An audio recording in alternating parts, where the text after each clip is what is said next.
Meanwhile, in sci-fi B-movie Small Town America land... Sheriff, wake up. I was awake. I was just drawn into a trance by the way my hair looks in this mirror. But Sheriff, there are aliens. Aliens have invaded our small town. Aliens, you say? Have you been drinking, Jared? No, seriously, little Billy saw them in the field. Their spaceship, a big flashy light thing, landed out there. Now, calm down, Jared. You know the trouble you had last year out of the Johnson's farm. Are you sure this is not just a repeat of that? That chicken never did get its eyesight back. Now, what is this ungodly hullabaloo that's going on in here? Gentlemen, the mayor. The mayor! No, stop that, thank you, but you can all sit down. Nice hair, by the way, Sheriff. Thanks for noticing. I noticed, too. In fact, I'd like to get back to noticing, but old Jared here reckons little Billy saw aliens crash land up at the Marwell's place. Aliens, you say? Oh, no, Sheriff. We need you on this right away. If the committee to build lots of hairdressers hears about this, they'll pull out, and this town will go bankrupt. Now, Mayor, let's not worry. I have a woman I can recommend, Julie. She does my hair, and it's tremendous. We don't need some newfangled modern hair salons, and trust me, there are no aliens. Aliens or not, Sheriff, if I don't take this seriously and the money men behind those executive hair sculpting parlors get wind of the rumors, this town is for the chop. Your budget will be slashed till you're just in a basement with one filing cabinet, an awkward extra, and a gun rack. Would I have a mirror? Mirrors are for winners, Jack, and until you sort out these alien fiends and send them packing, securing the monoliths to follicle manipulation that we in the committee have in mind, you won't get any more mirrors, combs, brushes, pomades, gels, or shampoos. You're putting me in a very tricky situation here, Mayor, and not a handsome one. I am a man who lives and dies by his hair. I was even thinking of getting a perm. And don't you think you could go run into Julie? The conglomerate behind the palaces of perms, the cathedral of cuts, and the symposiums of style have poached her for themselves.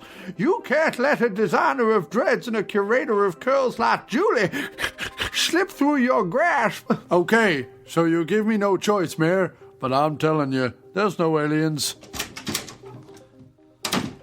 Hello. Who in the name of Norman Knoplock is that? Hi, my name's Zachary, and I am an alien. Oh dear, this is embarrassing for me. Holy heck! Someone tase that inhuman thing. Wait, I'm a good alien. Behold my curly locks and enormous mustache. That was kind of the look I was going to go for next. Phew! It's clear to me that we have lots to learn from each other. You with your wonderful grooming tips and us with our dental hygiene and ability to invent inane board games. Also, ma'am, I have become very intrigued by this earthly thing you call podcast. Oh, yes, podcast.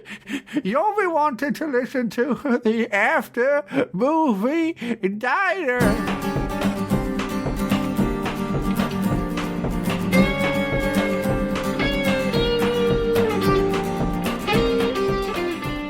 Hello, and welcome to the After Movie Diner.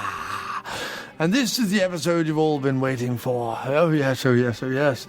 Because this is the episode where we get the New York Dohlerites back together to cover the last two officially released Don Dohler and Joe Ripple productions. Yes, indeed. Tonight we are looking at Vampire Sisters and Dead Hunt. But more from that later. First up, a bit of non-Dohler-related news. We are very excited to announce that there is a sequel in the works to the Fred Williamson, Pam Grier, and Jim Brown starring original gangsters called Old School Gangsters, for which a Kickstarter campaign was started this very day.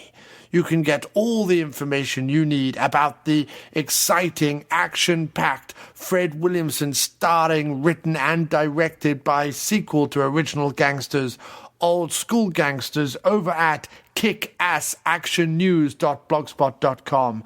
That's right, it's Kick-Ass Action News, so it's over at kickassactionnews.blogspot.com. Go check that out, and after you've read our write-up of exactly what the sequel will entail, go over to the Kickstarter campaign, for which there is a link on that page, and donate some money. Okay, so coming up now on The Diner is an interview that we did with none other than longtime Dohler associate, accomplished graphic artist, Baltimore resident, fan, friend, and longtime communicator with the show. All-round swell guy. It is none other than Mr. Robert Long. Yes, indeed. What up, the Baltimore peeps? Robert Long. We were happy to get him on the show, happy to talk to him. And the other night, Phil, Nick, and I sat down and did just that. Talked to him, and we're about to play that tape now.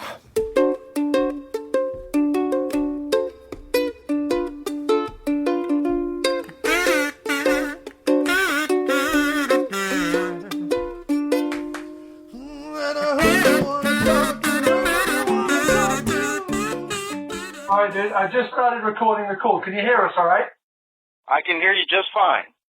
Okay, excellent. Well, you're sat here with me, John, obviously, and then you've got Nick here. Hello. And we've got Phil. Hello. Hello, gentlemen. How are you this evening?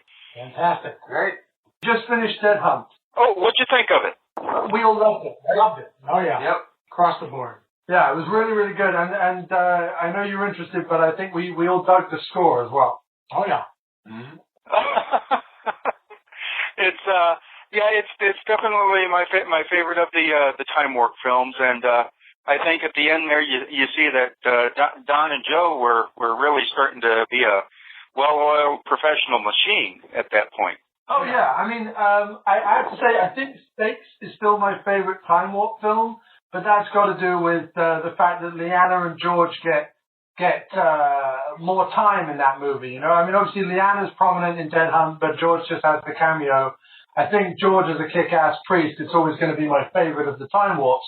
But Dead Hunt is very well made, and definitely see what you mean about like the improvement in production values. Oh yeah. Oh yeah, and I mean definitely George had a very small part, unfortunately, in Dead Hunt, but he's at least still there. So yeah, he popped the wallet in his small role. Yes, he always does. He always does. He's always special in the role. And Leanna gets a spectacular death scene. So that was one of the things that that was possibly not like we don't want to see Leanna die, but it was certainly my favorite scene in terms of shocking death. I enjoyed that. I just wanted to say we down here in Baltimore love the New York Dohlerites. So. We think you guys are fantastic for all the, you guys have a sincere appreciation of what Don and Joe and everybody down here has done. So, we're fanatics about you guys. Well, you're fans of us and we're fans of you. I mean, George and Leanna, we're always talking about you guys. The feeling is mutual. Definitely. Absolutely. But other than that, what was, obviously you guys are going to go on and discuss the movie, and I take it you haven't watched Vampire Sisters yet? No, we actually watched both of them. We rushed on to Dead Hunt so that we could talk to you after, but we like to watch them chronologically. So, we did see them both, and we did enjoy them both. We enjoyed both of them. Obviously, Dead Hunt has a completely different vibe, but there was a lot to enjoy in Vampire Sisters. I really like Vampire Sisters. I feel like I wasn't expecting as much just because of what I knew it was about going into it. Sure. But I enjoyed watching it. Yeah. I thought it was well shot, and I thought it was great, and I mean, I don't mean like I loved it when it ended. I mean I loved the ending of the movie. Yeah, the great thing about Vampire Sisters is you get a really good look at Joe's home. Oh, that's Joe's home, is it? Yeah. Yeah. Joe and Don, being do-it-yourself type filmmakers, obviously you shoot a lot out of your homes, and you got to see a lot of it in Stakes, you got to see a lot of it in Vampire Sisters. Oh, he really. Yeah, you get to see a lot of Joe in that the movie. undressing scene really. It's very titillating. Yes. Did you like George's scene in Vampire Sisters? Listen, I'm not going to say that I liked it. It made me a little uncomfortable, but it was powerful. You know, George was just being himself. That's right. I mean, It's great acting. what would anybody else have done? It's supposed to be disturbing. Yeah. Yeah. It was Very Ken with George Silver. Yeah. So I always thought that was Don's home. So that's Joe's home in those movies. Is it the same home as is in Harvesters? No. The home in Harvesters, that's Don's. And the home in the early Dohlers, that's Don's as well. But starting with stakes with the cop's home and that sort of thing, that becomes Joe's. So Joe's the one with the really nice deck then. That's a nice deck. That's a great deck. Yes. Yeah, there was a lot of deck scenes in the movie which we liked. People climbing up the decks. So and massive basement. Everyone has a huge basement in Baltimore. I clearly need to move But there. Joe's basement is nice and finished. It's got the nice couch. Yeah, it's got a great cellar. Oh man. Yeah. Oh yeah, Joe's man cave is definitely down in his basement, and Don's, of course, was that never-ending one. I think it's as John would say, it's part of the TARDIS. Yeah. So. That's what's fantastic about it, is it's never ending and you can go down there and hide from anyone. In fact, there was a bit in Vampire Sisters where there were girls running away and I immediately said, go to the basement. You'll be safe in the basement. Because that's the key to what we're going with.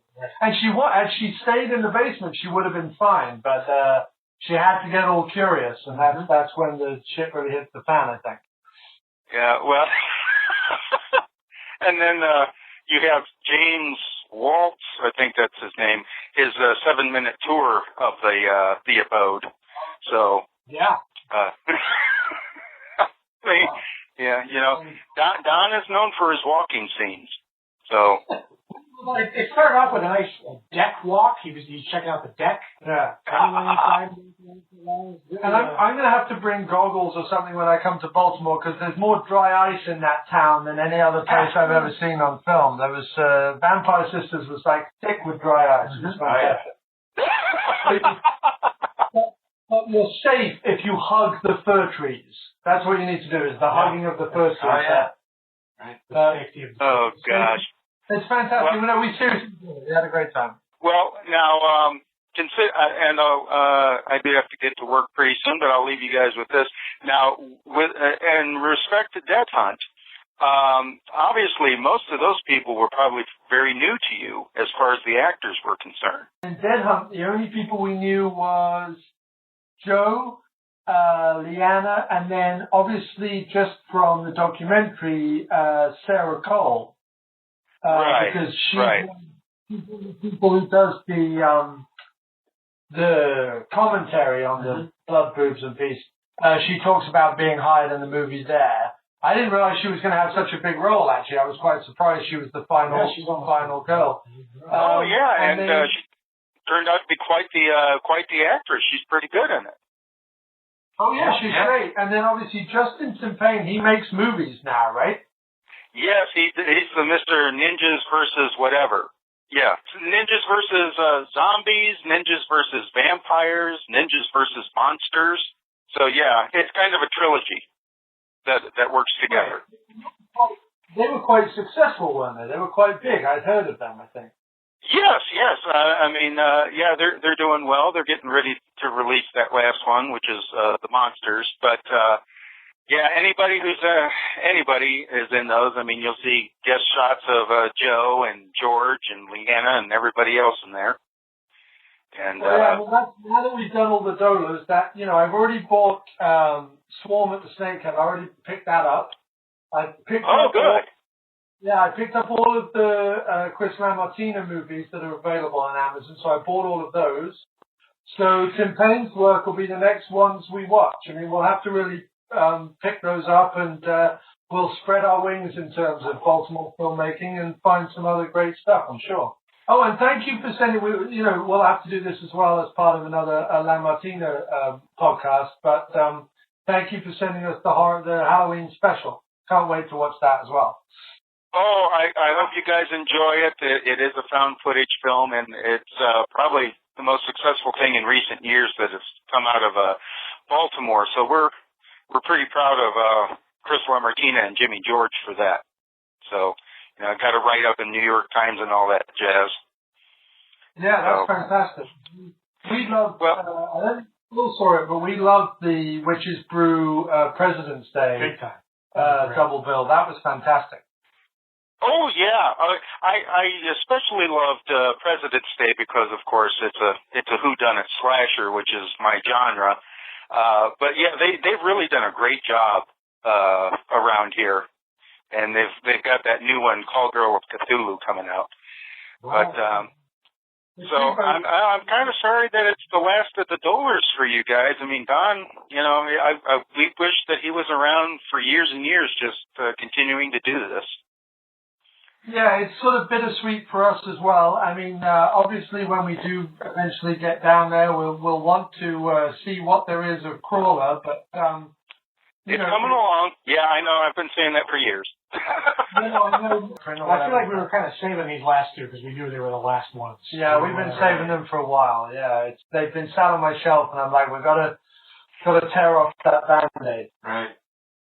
Yeah, well, but luckily his legacy does live on down here because we've all taken kind of the torch, and I mean, Don had 11 good movies, 10 of which you guys have now seen, and we got other weird and wacky stuff for you guys to check out down here, and we hope someday you guys can make it down here. We'd love to take your vacations and meet and greet like Dick Dizelle or George or all that sort of stuff. Yeah, I'm not sure quite how we'll be able to cope with that. That sounds amazing. Seriously, I'm not sure. I'm going to just be shaking with nerves all day, man, if that ever happens. I think if I ever meet Stover, my brain's going to implode. And then if you add Dizelle and Chamish and all that to it as well, I don't know, man. I'm not sure. That's crazy. Did you see Charlie from the Charlie Farley movies had gone to the Alien Factor screening in LA and had got those great pictures of the Lemoyne? Yes. And it's amazing that still is around. And I think that's fantastic. That he still thinks fondly about that and still kept the stuff, even though he's gone on to do much bigger things out there. Well, guys, I had more time to talk. But I got to meet with Steven Seagal. And I've been watching Don Dohler movies for 40 years, Johnny. And I played all the monsters until I ate them. Tremendous, sir. I like that. Well done. Fantastic. Thank you for having me on. Keep up the great work. I know you guys don't get together as often as you'd like, but whenever you guys do, it is a tremendous treat for us down here in Baltimore. So we'll keep plugging about the After Movie Diner because we love you guys. Well, that's very kind of you, man. The pleasure is all ours, man. So thanks ever so much for talking with us this evening. Send all our best and Merry Christmas and everything to the guys down there, and have a Happy New Year. Will do. As a matter of fact, I got my Christmas card from Dick Dizelle today. So. What kind of a life do you lead, man? Rubbing shoulders with a Dizelle like that, that's incredible. Okay. All right. Well, you guys have a fantastic weekend, and I'm glad you love the movies because, Don and Joe, they did some good stuff. So. Yeah, it'll make a good episode, man. Yeah.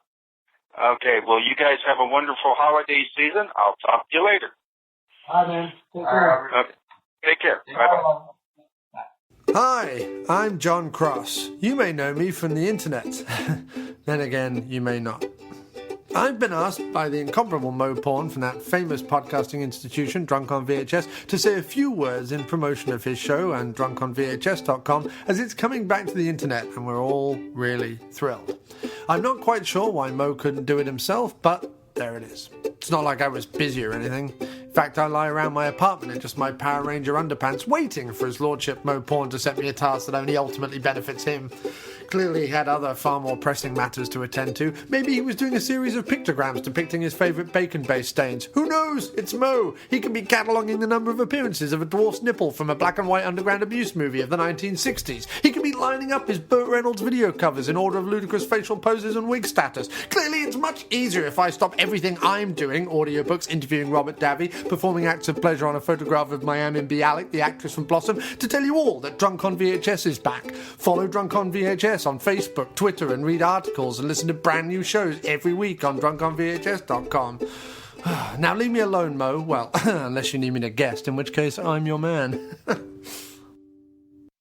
Hey, Iris, you know what we should do? We should try to get Fred Olin Ray on the show. Why would he want to come on our show? Hi, this is Fred Olin Ray, and you're listening to the Badasses, Boobs, and Body Count podcast. Okay, what about Olaf Ittenbach, Germany's Splatter King? That'd be great, but I doubt he speaks any English. I'm Olaf Ittenbach, and you're listening to the Badasses, Boobs, and Body Count podcast.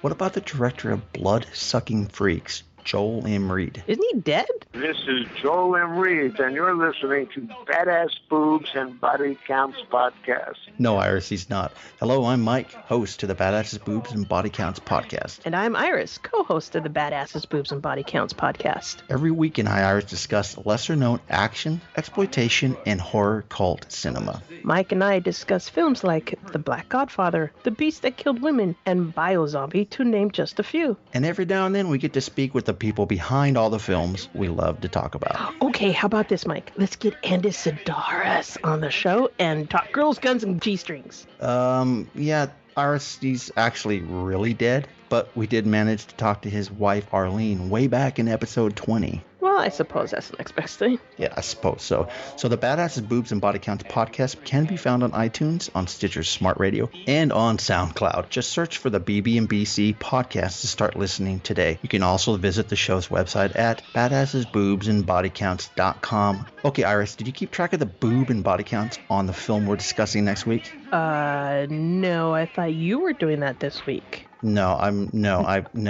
seen this. Boy. No, it was you. It was you. Look, from now on, let's both do that. Okay, that sounds good. Okay, shall we get started? Good, dude. Yeah, no, we're starting. Yeah. This is it. This is how we start. Hello and welcome to yet another episode of the After Movie Diner. And this one has been decades, I feel like, in the making, or at least 2 years since we started down this long and gloriously beautiful road of Don Dohler films, which has sadly, or at least for the moment anyway, come to a bittersweet end. What do you mean for the moment? And, well, because there's an unreleased one. Oh, I see. So I'm going to do it again. Okay. Hello and welcome yet again to another After Movie Diner episode. And I feel like this podcast is literally decades in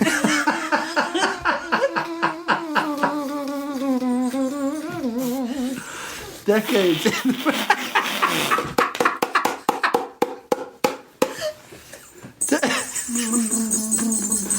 Go ahead. No, go ahead. We had to, loosen up the mouth so we can all talk. So we're not saying blurbs. Yes, blubs. Blubs. Hello and welcome. Hello. Hello and welcome to yet another After Movie Diner. This week, this episode is around 10 years in the making, or, well, at least 2 years since we started on this beautiful, wonderful, winding road of Don Dohler films. It has come to a bittersweet ending right now. As Phil slowly dies in the corner. Where this week we are covering the final two of the official released Don Dohler films, Vampire Sisters and Dead Hunt. And it is, we have with us here this evening, to my left, Mayor Burt Wicker. And to his left we have... Phil. And to his left we have... Raymond. Nice. Boy. And I'm going to be, for this episode, Rick Stillwell. Rick Stillwell. Fine. Then I'm churchwoman number 1. Thank you very much. Okay, I'll be Iggy. And you're Raymond.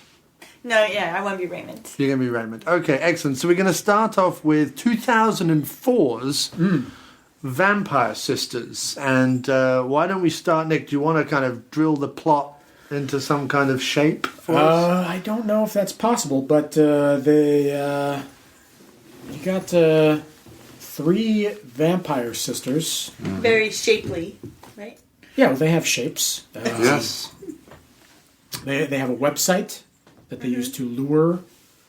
A high-tech website. Yeah, oh no, it's got pictures and everything. Yeah. Yes. Clickable elements. HTML. Yeah. www dot. Yeah. And they lure. We have to spend a certain amount on the site, which I feel like, I don't know why, if they needed to feed, why they were limiting themselves to people who only spent thousands of dollars. Because they kept saying, oh, we want to eat, but then we have to wait for this guy to be eligible for like special treatment. Well, they really wanted him to be aroused. Dedicated. Yeah. Well, Right, because they said that, the blood of someone who was aroused was better. Hey, don't laugh. It's about the hat. The hat really... It's the hat and the deadly serious Don't judge me by face. my hat. No, that's true. I remember that. No, I know they said that, but my point is... information here for once. Wonderful. The website, they were charging people for like a glimpse of leg or a glimpse of cleavage or a glimpse of whatever, $20 here, $20 there, blah, blah, blah, blah, blah. But if someone spent a lot on the website, they gave them special treatment, which basically meant they could come round to their house, they would like put on a tiny show for them and then eventually kill them. Right. Right. But they kept going on about how hungry they were, and they kept saying that they had other people on the website who were spending money, but just not enough. And I wondered... Yeah, but they had a steady stream of dudes spending enough. I mean, one after another, they kept showing every up. night. Yeah, I just wonder why they were so picky. No, but a couple times they went out and just got someone. Like they got the Spanish girl. Sure, as long as they felt they could arouse and them. The French girl too. How did she show up? She came in through the site, I think. She did. Oh, they she said did. she wanted The French girl. Yeah. But yes, basically the movie is, for the Shows most you how part, much attention I was paying. a stream of customers coming to the Vampire Sisters and being bumped off one by one in a variety of different ways, which was also interesting because although they were vampires and could have just killed them, one presumes with their strength and or teeth, they were killed in a variety of ways. Yeah. And we had Stoves took a machete to the face, or a cleaver to the face. Yeah, meat cleaver. Yeah, meat cleaver, that was it. That Machete was was the other actually one. a good shot because you see it actually going in. And what was that?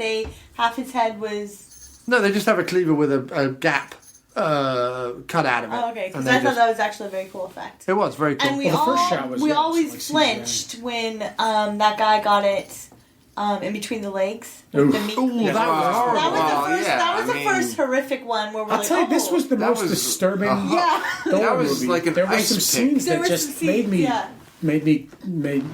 was very uncomfortable. You can't even form sentences it's up there with Blood Massacre in terms of what the fuckery, in terms of like where did he get this idea from? Yeah, it is up there in terms of what the fuckery. Yeah.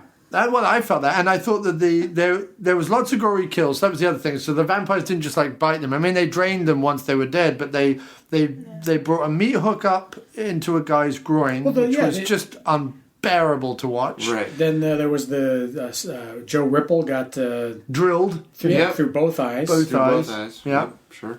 And then we also thought it was hard to watch the George Stover. That was unsettling for other reasons. Well, yes, because each client had different things they wanted. Right, Some people wanted and then there were multiple. Every kind of strip scene involved kind of like an old dude stripping down to nothing. Oh yeah, that's right. There was the first guy who got the meat hook. Oh yeah. Well, he got down to his large white boxers and a kind of old ratty T-shirt. And then you had Joe Ripple with his big disarming scene. The rips. I feel like the rips cameo in this was my favorite part. Oh, it was Yeah, fantastic. when they The whole- open the door and he's just leaning. He's just against there, the screen door, like a James Dean almost. Yeah. Who's but, your but like daddy, an old you know? kind of accountant looking Mm-hmm. James Dean, but in a good way. Sure. Sure. Yeah, no, he looks like a kind of hip businessman. A hip businessman, yeah. But, and not only that, but Like who are Huey these, Lewis. who are these He looks people like a who hip dressed up? businessman. Yeah, Oh, the other, they dressed up like the other guy was in a three-piece suit. Sure. Rips Was was the in first like a guy. really nice Yeah. thing. Like if you're just going to derobe, jeans and a tee will do fine. No, it's all The part of other the thing show. that was shocking was the French lady.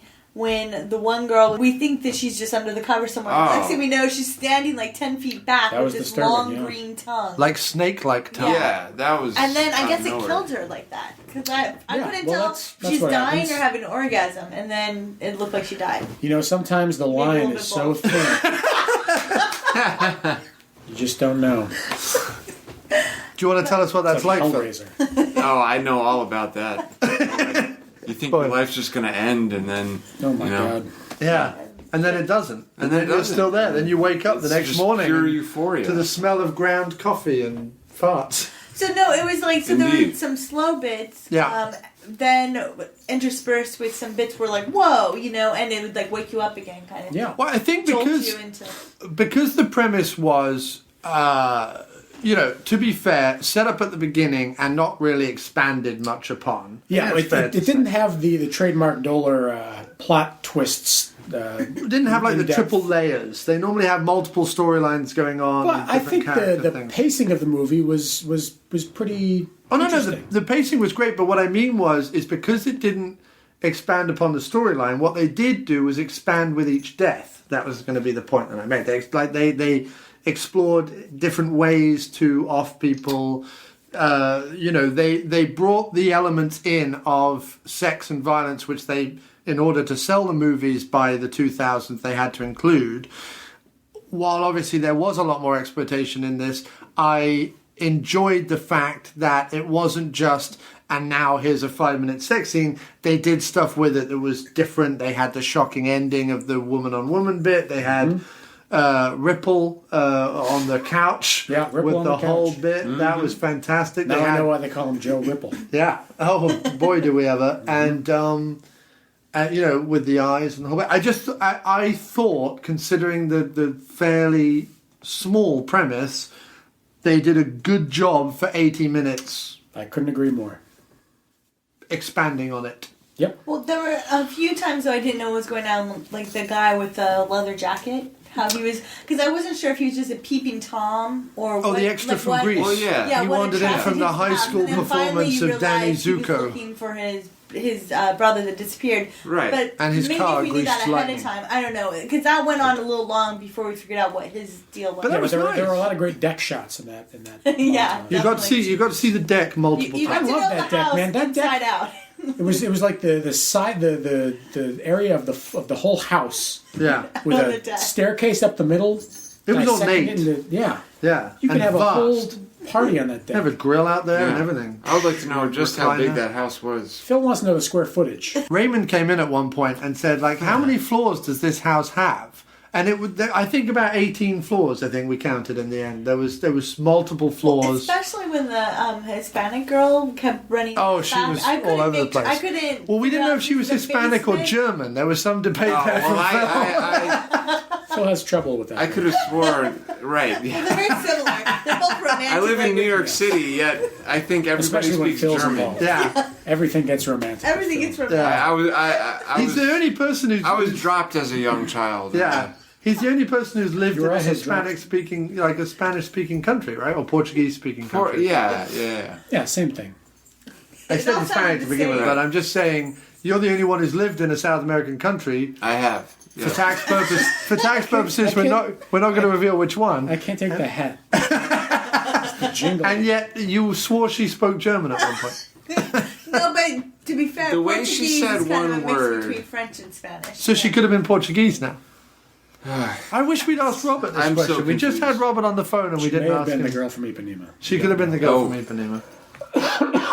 But yes, there were multiple floors in the house. There Yes. was- No, so I didn't quite ever understand if it was just 2 floors or 3 floors? It was a 3-floor. Well, there was landings and basements, and then there was like whole floors. Right. So which is fine. I'm not saying I needed to know, but I'm just as a viewer, I was never quite sure what floor they were on. Here's what it was. I could have done with a blueprint. I don't know about you at the beginning of the movie. Just an establishing shot. One like the Scorsese Goodfellas shot through the Copacabana. Like the beginning of Halloween. Exactly. Follow one of them. No, that's such a perfect thing what you just said. That's what I want. I want that for Joe Ripple's house. Or a Brian De Palma tracking shot, like at the beginning of Snake Eyes. Yeah. No, what he said was a Goodfellas. That's what no, what Nick said was better. Yeah. Right. No, it was, because it was just perfect. You got to know the layout of that casino. I think it was you got the living room and kitchen is on one level. Then you go down into this little vestibule area. There was that's a vestibule? kind of halfway between the like living room and the basement. Then you go down to the basement, or you could go up to this like half. Where was the deck? The deck was on the kitchen level, which was middle. Which is like above the second vestibule. floor. Yeah, but then I used to live in a house like this that had a front door that was on a level that did not exist anywhere else in the house. It was its own level, and you walk in the front door, you had to either go up or down to one of the floors. Oh, now I see what you're saying. Yeah. Is that why I was getting stuck? Because there was a non-level floor? I think so. That's what a vegetable is? A vegetable? That's what a vegetable is, yeah. A vegetable is a floor that doesn't almost exist. as bad as Brody's had too many Christmas cookies. She has had What did one I too say? many Blubber? sugared Blub. blubbers. So, One quick question also. yes, one other quick question from the gallery. I kind of forgot it through that whole scene, but it was... That's great. You know, that's fantastic in a podcast when someone has a question and forget it. Nick pointed out, though, on the sofa in the basement / mid-floor, there was a big pillar so that the person sitting on the edge of the couch would actually get to see the big screen TV.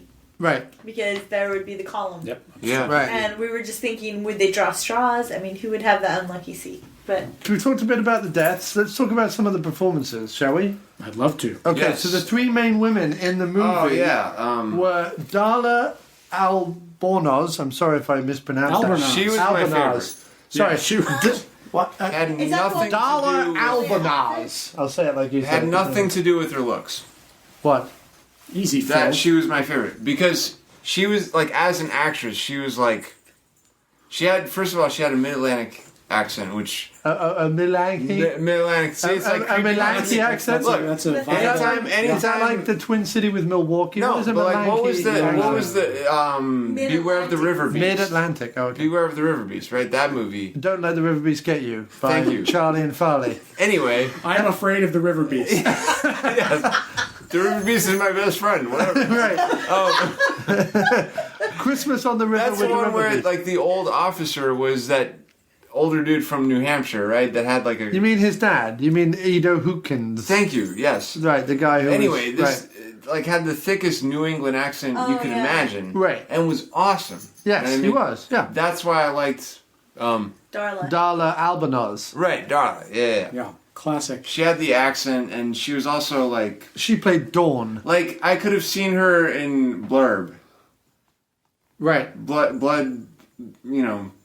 Good. Blood, And then yeah, second up was Cin DeVille. Now she was in. She was in Steaks. Steaks. I'm fucking useless over here. That's true. Phil, stop It's true. it. You know it is. You're Come a on. solid goal. He's editing that Come on, out. This guy, he's going to edit it so it's just Phil. It's just Phil. We're not Come going to on. be here. Yeah. We're just going to have dead space. I have thoughts in my head that I like want that to. Darla Albornoz had a Milanki accent. but- I like that he wants to go on to understand that he said mid-Atlantic. Yeah. No, I cannot believe I've made it this far in life. Had a mid-Atlantic accent.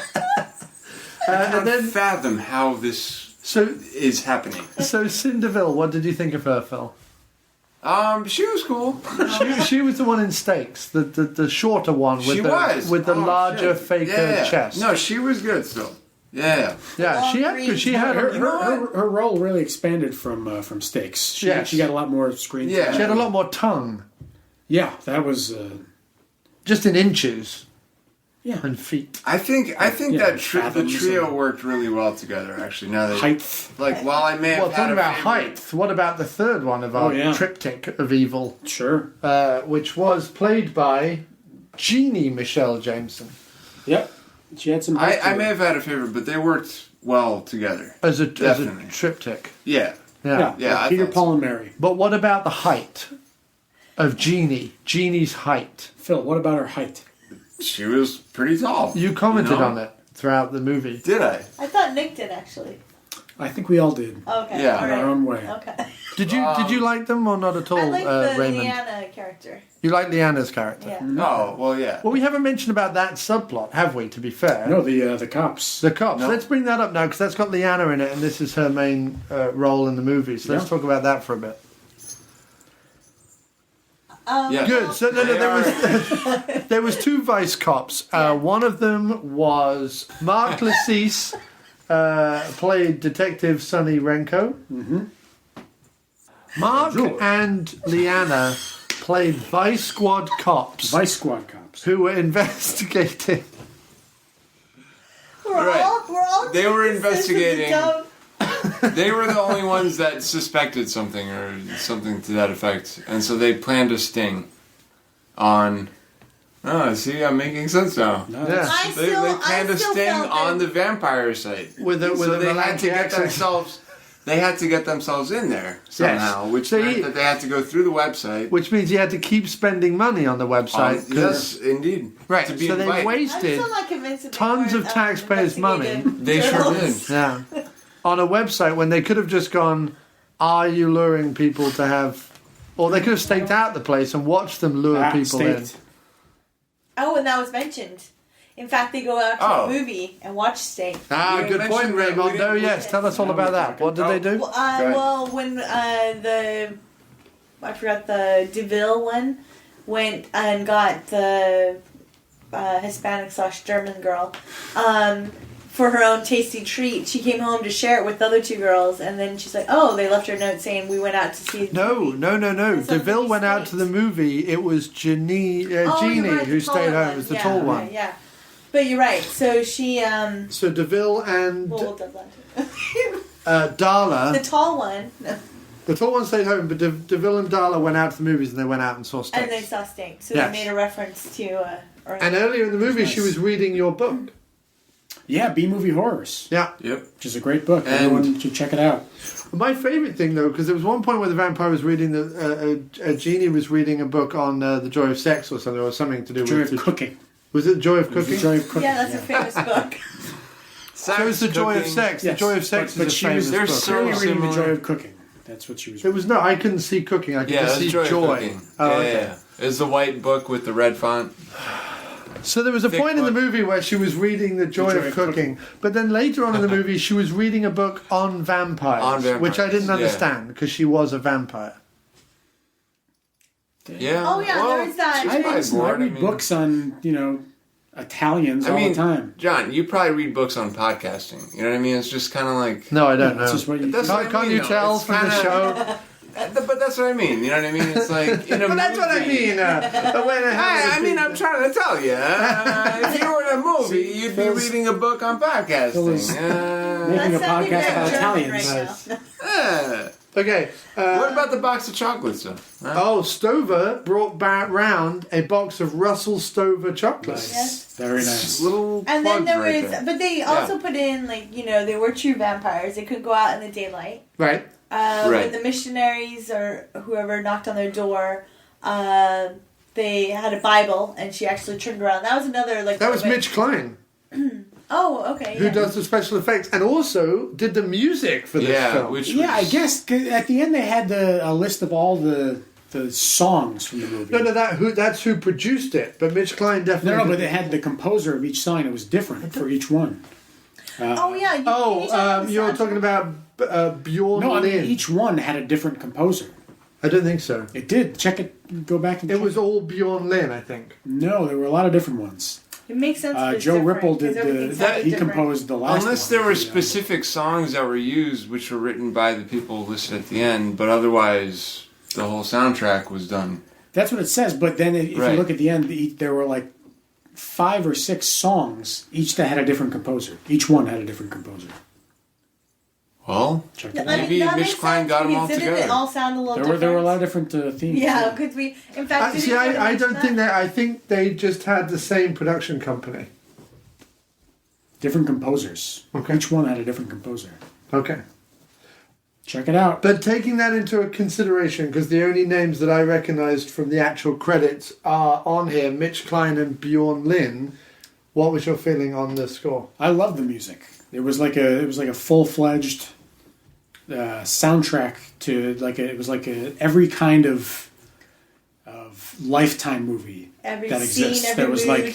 you had the sex music, yes, which was panpipes. Well, no, there were 2 different kinds, which is exactly accurate. You have the weird Indian yeah, that's the first time around. Yeah. And then you have the ethereal love theme, like the Baroque major key.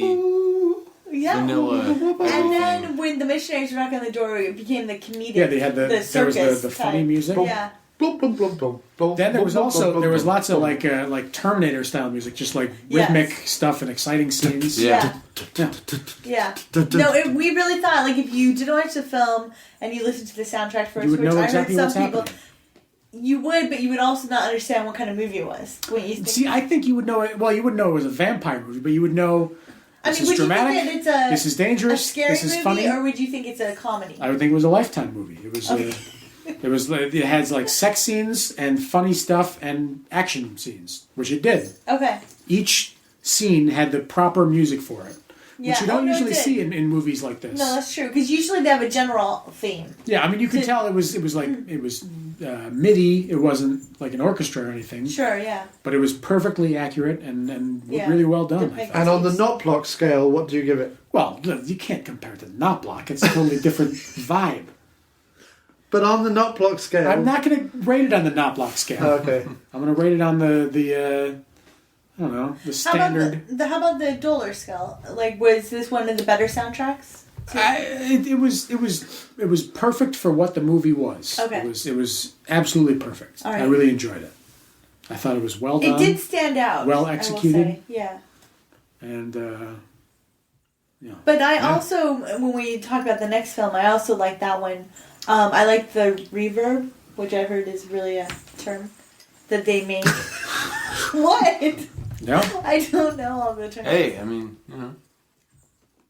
there were no reverb. I mean, yeah. So let's just hit the main points again then. Leanna, how was she? She was good in this one? I thought so. I was surprised she died. Yeah, I didn't want her to die. I wanted her to be the hero. Her and that guy. Yeah, but I always like it when the person who you want to live dies. Right. They get a good death scene. And she got a great death scene. But yeah, they were hunting down people, and that's how they came across online. And then there's a big showdown at the end, and we get to reveal Iggy, who is the third part of this movie, which is that on top of draining some of the bodies themselves, they have to keep feeding Iggy. Who's their older brother, it turns out. Well, we only find that out at the end. That's where they bring all the bodies. Right.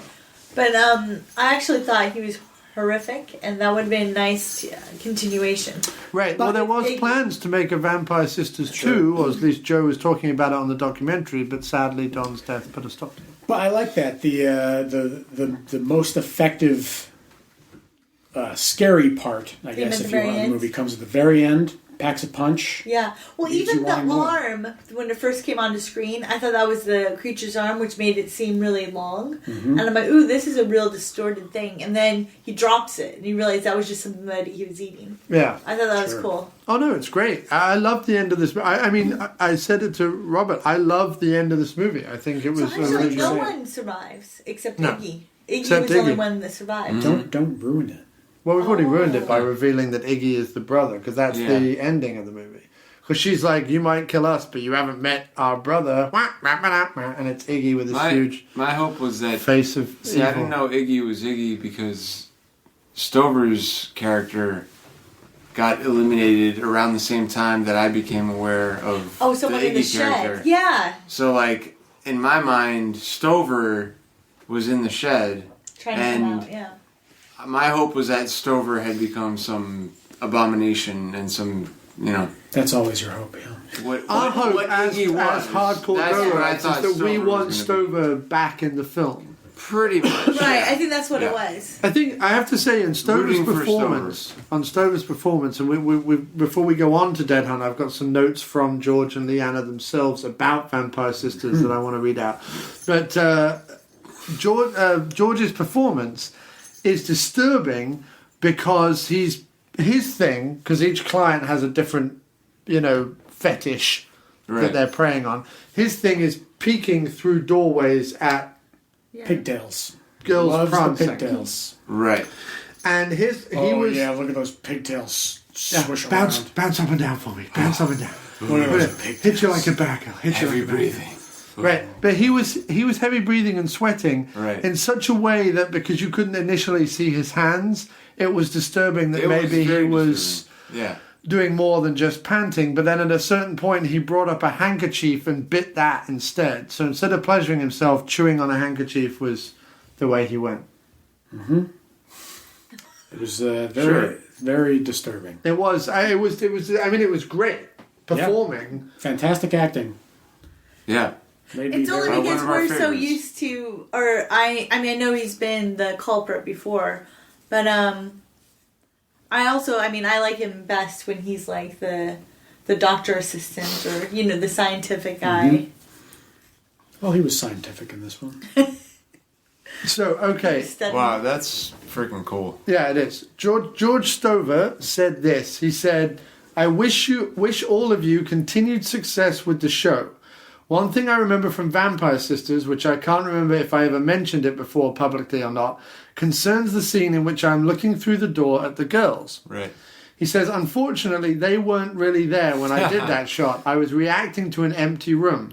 So just think how much better I could have done the scene if I had had the real-life inspiration or motivation provided by three pretty undulating girls in front of me. Instead, I just had to pretend that they were there." Well, that's fantastic acting. Wow. Because he couldn't have been any more convincing.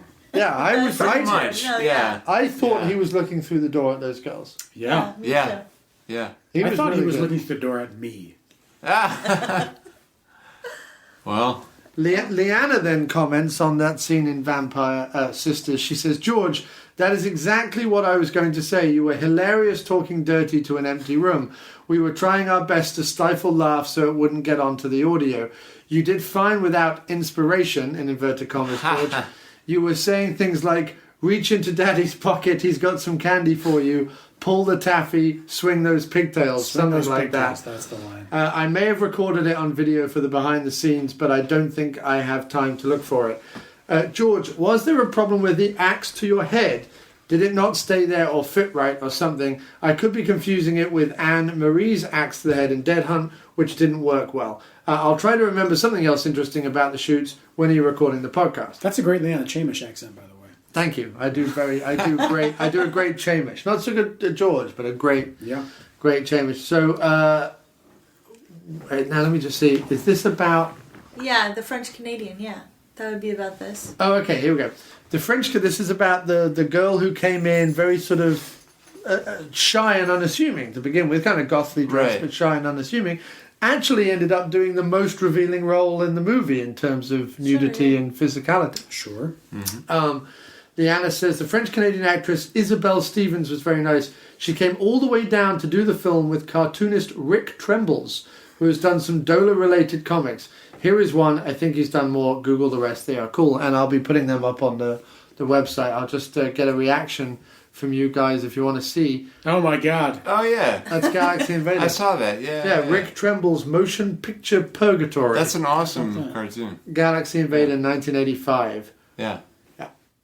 Which is under stuff. Do is for Dohler, and you can find those over at snubdom.com. And I'll be putting them up on the website. Oh yeah, okay. Leanna goes on to say, "I remember the general fun and surreal feeling of shooting all these scenes in Joe's home. The tongue scene was shot in the Ripple maritable. Let me say this again. The tongue scene was shot in the Ripple maritable. Stop it. In the Ripple marital bed, We covered Joe's living room in plastic for the oil show eye drilling scene. I was tied up in his laundry room and eaten in the kitchen. Bill got a hook to the crotch in the TV room. Good times. I do think Vampire Sisters was a shoot on which, as I was doing a scene of creeping stealthily, that Joe's dog jumped out of the shadows and scared me. It may be on the bloopers. Okay, so that's what we've got from George and Leanna, and then we've got one more bit from Leanna on Dead Hunt. But that's what George had to say on Vampire Sisters. Reactions, please. Bit of behind-the-scenes information there. Yeah. Yeah, it's pretty awesome. I can't say enough about George Stover's acting. I mean, seriously. Knowing that he wasn't looking at the actresses while he was... That is actually very cool, because he really played it off like he was... I almost thought he was too into the scene. But now I realize, no. Yeah, swing those pictures. It really was just... Because I don't know how you film that. Like, unless it's all part of the vibe, you know, unless they're really in there, and unless, like, the mood is a little bit... Yeah, but that's the genius of Stover. He doesn't need that. He's incredible. He can just access that headspace. He knows what that's like. Right. Yep. Just from life experience. I don't want to know. But what about the guy at the beginning who walked up to the house, who'd clearly been taking lessons from Stover? In terms of the use of the body. The three-piece suit guy. Yeah. Yeah, no, he knew how to move like a Stover should. Are you talking about him or the guy in the leather jacket? No, not the leather jacket guy, the three-piece suit guy. Who had this kind of gait, this kind of lurch that only Stover usually possesses. Oh, you mean the first guy that got killed? I guess he was the he was. First, was he the... His name is Bill, although he's not listed on IMDb. Leanna did make mention of him in a note. That was the very first guy that got killed. Yeah. He had a Stover sort of walk to him, and we wondered if Stover had tutored him in the ways of approaching a house in a Dohler movie. Could be. Okay, so any other comments on Vampire Sisters? Nope, I think that covers it. Well, we're up to a good halfway point, so let's move on now to Dead Hunt. Dead Hunt. And did you want to go, Phil? What was the plot of this movie? Dead Hunt. Yes. Well, as I remember, they were in a big factory warehouse kind of building. They were in a big factory warehouse. They're kind of the one and the same. And it was a Comic-Con and HorrorCon. Right, a HorrorCon, and it starts with the one girl she had like a cut on her arm, and they're running away. Right? Am I giving away too much? No. That's how the movie starts. Yes, and then it. Right, so that's all you know, and then like all of a sudden 9 hours earlier. Before that, by 9 hours. Are you with me still? Thank you. The beauty is that podcasts will exist forever. This audio will just live on. Thank you. In eternity. But anyway, then it goes back to 9 hours before that when the one character who was with the girl who was cut is in the car with another character who has like a certain crazy look, which I tried to replicate. Okay, take over. I think he sold it. I think that's awesome. What? I mean, they're on their way to the Comic-Con. They're hard. You're going scene by scene. Let me just paraphrase the plot. Basically, a bunch of people. Well, fuck it, man. I don't know. He does it to me too. Why? You're the best at the plot. No, excuse us. I don't Go know. ahead. So I'll just sit here and watch you do the podcast. No, but he did say the cool plot. He just didn't want to give away too much. It's true. It's a HorrorCon. It's happening the next day, and we enter the scene with everyone preparing for it, and they're kind of having a little before party, and then they're going to sell all this stuff. Right? That's what I got out of it. What was happening then? They all wrote for a website. They were all film reviewers for a website. And the reason why I bring that up is it's really pivotal to the whole plot. Wow. Okay. They all wrote for a film website, and the guy who ran the website also owned this warehouse. Okay. And they were meeting up there, all the reviewers from around the country or from around the neighborhood or wherever, to go to, you're right, this HorrorCon the next day.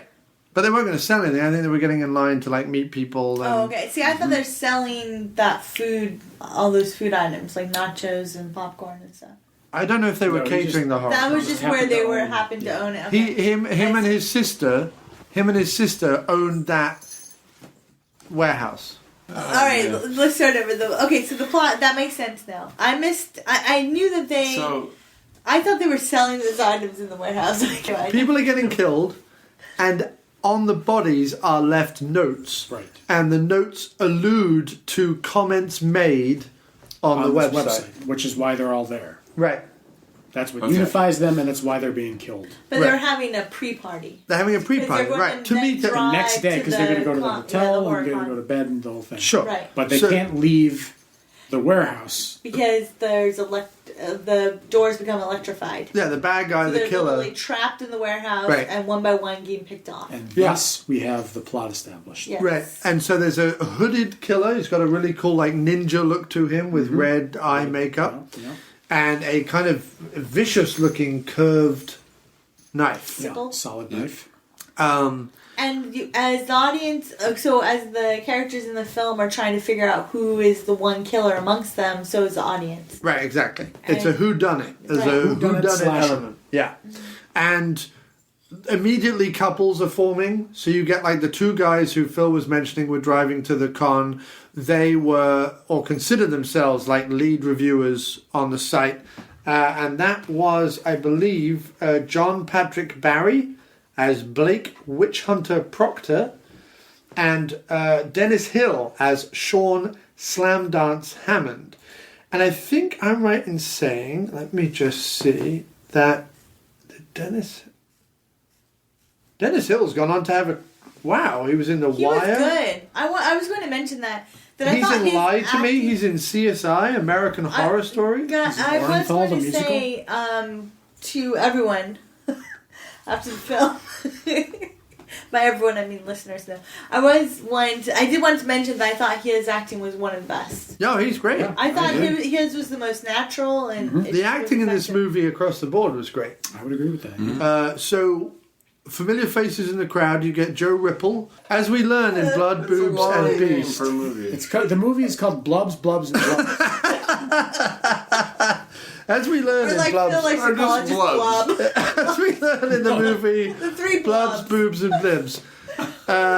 Joe Ripple had to stand in for the last minute when a guy whose wife got pregnant and walked off the movie. So we get Joe Ripple in there as a kind of put upon husband with a kind of much younger, buxom, spoilt wife. Yeah, named Nick too, which is always nice. We got Leanna Chamish Nick. showed up as a scream queen. She was like the token celebrity who had also dabbled in review. She was called Raymond. I wanted to mention that we kept hearing everyone's name, or you in particular, as Raymond. Everyone. We had Raven, who we thought was Raymond. Yeah. We thought Aiden was Raymond. Aiden was Raymond, I'm sure of it by this point. Everybody. So it just seemed like after a while we just thought everyone was saying, "Come on, Raymond."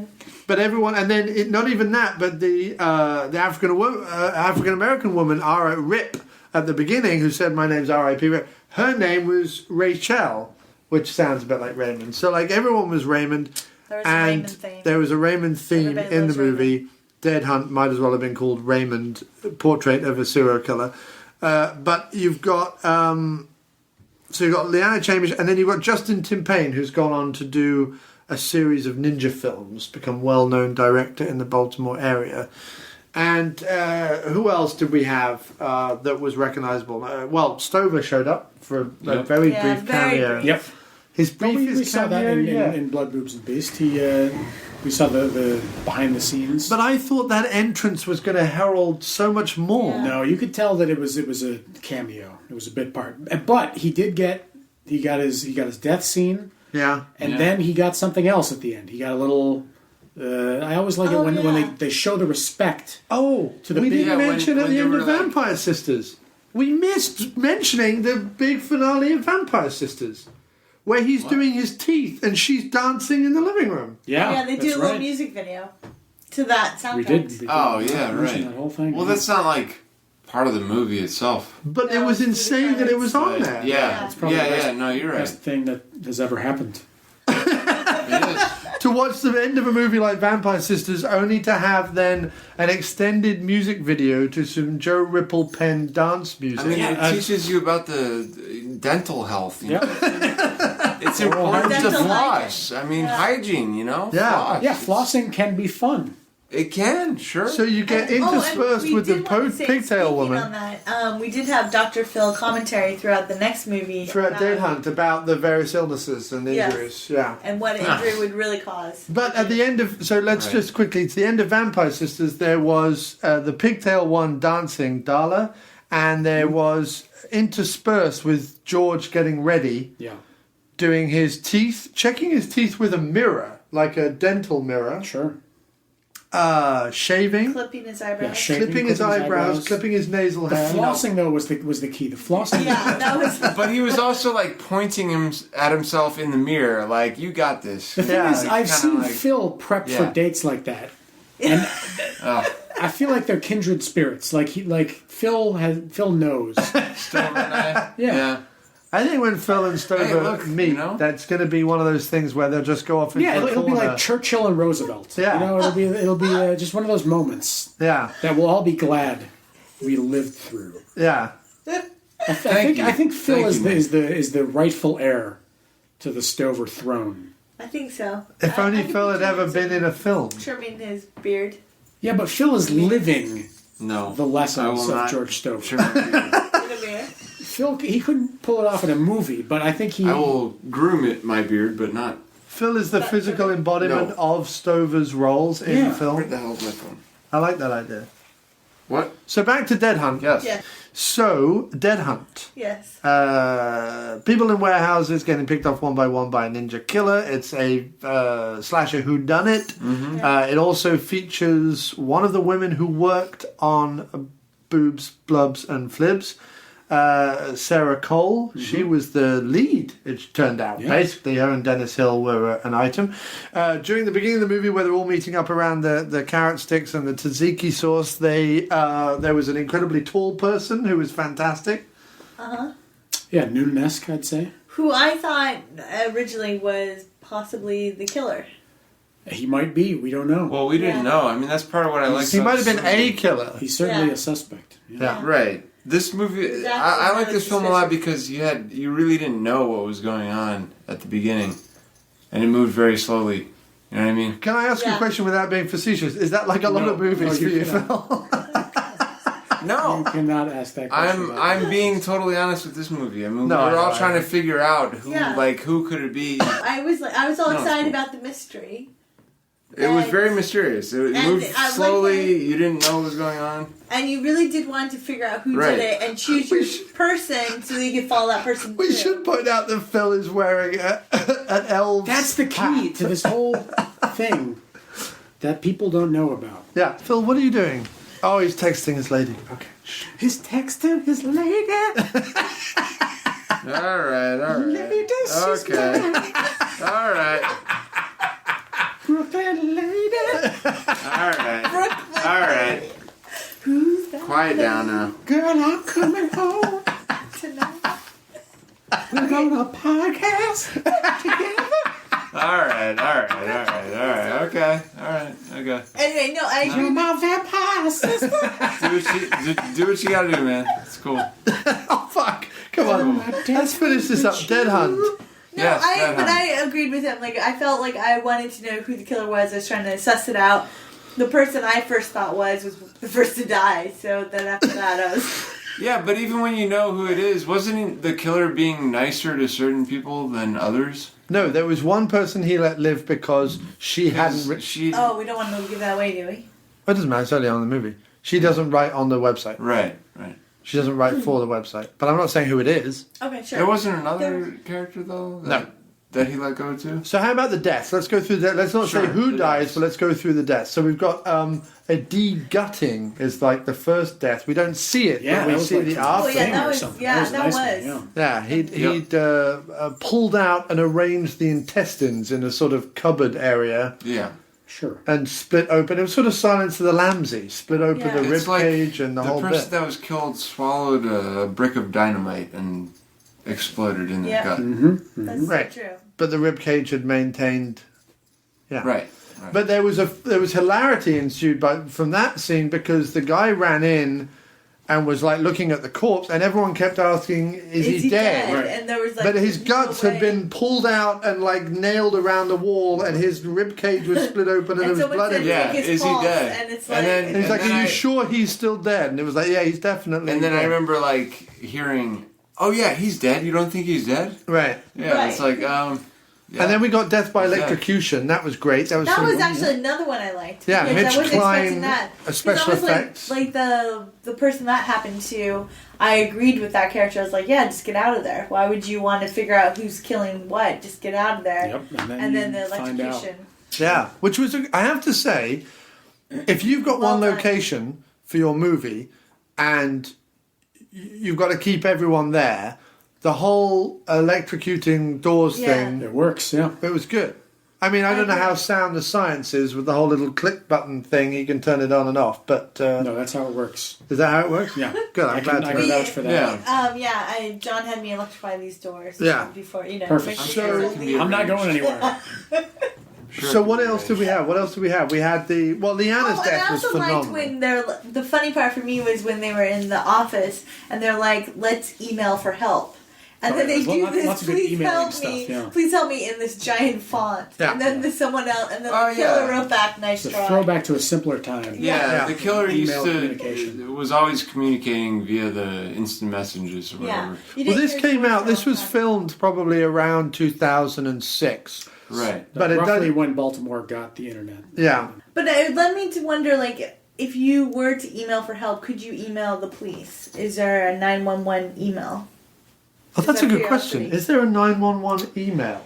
Let's go over to Dr. Console. I'm going to have to let Phil field this one. Phil? Dr. Phil. Is there a 911 email? Yeah. Well, you'd have to consult each individual precinct. Could you text 911? Could you shake your jingle helmet first before you answer this question? Very good. No, I cannot. Could you text 911? Yes. You could do that. You can? Sure. You can text and say, help, text I'm in 911, trouble. Help me. I'm here. I'm in a warehouse. There were peanut brittle or whatever it was. There's nachos. Popcorn, what is it? It's like popcorn boats or something. And there was cornstarch and... Was this the same warehouse as in Steaks? Was this the peanut warehouse or not? I felt like the old warehouse bit could have been the warehouse from Steaks. Just the old bit at the back. Maybe. But I think this was a different... Because they didn't really know the lay of it in Blood, Boobs, and Beast. Right. They kept having to deal with people using the emergency exits and whatnot. Well, I don't know why the alarms weren't just turned off if they were there. That's what I didn't understand. Because it was an active workspace. The next morning, people had to come in and work there. Right, but why they couldn't turn the alarm off and on... It's Baltimore. It was very odd because you see in Blood, Boobs and Beast they're almost about to get thrown out of the location. Yeah, it happens a couple times, yeah. Which would have ruined this movie because it's all in this one place. It really is the whole movie, and you're lucky that they have like the old warehouse and new warehouse and the office, and they've got places to play with. Sure.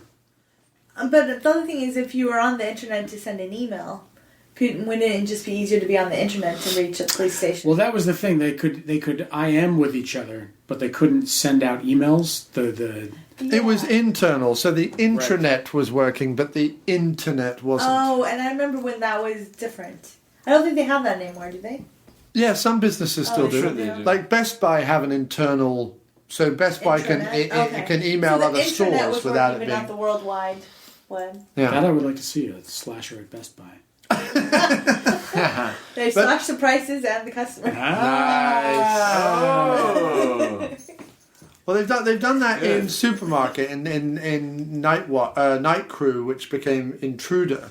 they have a whole load That's of a good one, puns. yeah. Is this summer he's slashing prices or something like that. Oh, cool. He just goes, I'm just crazy about this store, which is a good one. But no, this is a really strong film. I was going to say about the deaths. Leanna Chamish's death with the fire effect. Good, yeah. Ooh, really That was nice. really well done. Yeah. I mean, for a low budget effect, that was splendid. You could see her like twisted face of horror, like underneath the. It was really well done. I loved Like a it. hologram, but I'll say this. I didn't like also. that Leanna died. I'm just saying I liked that. See, but this is what I'm saying. I like when the people that I like get good death scenes. I agree. Yeah, I'm I with think you that's there. the best.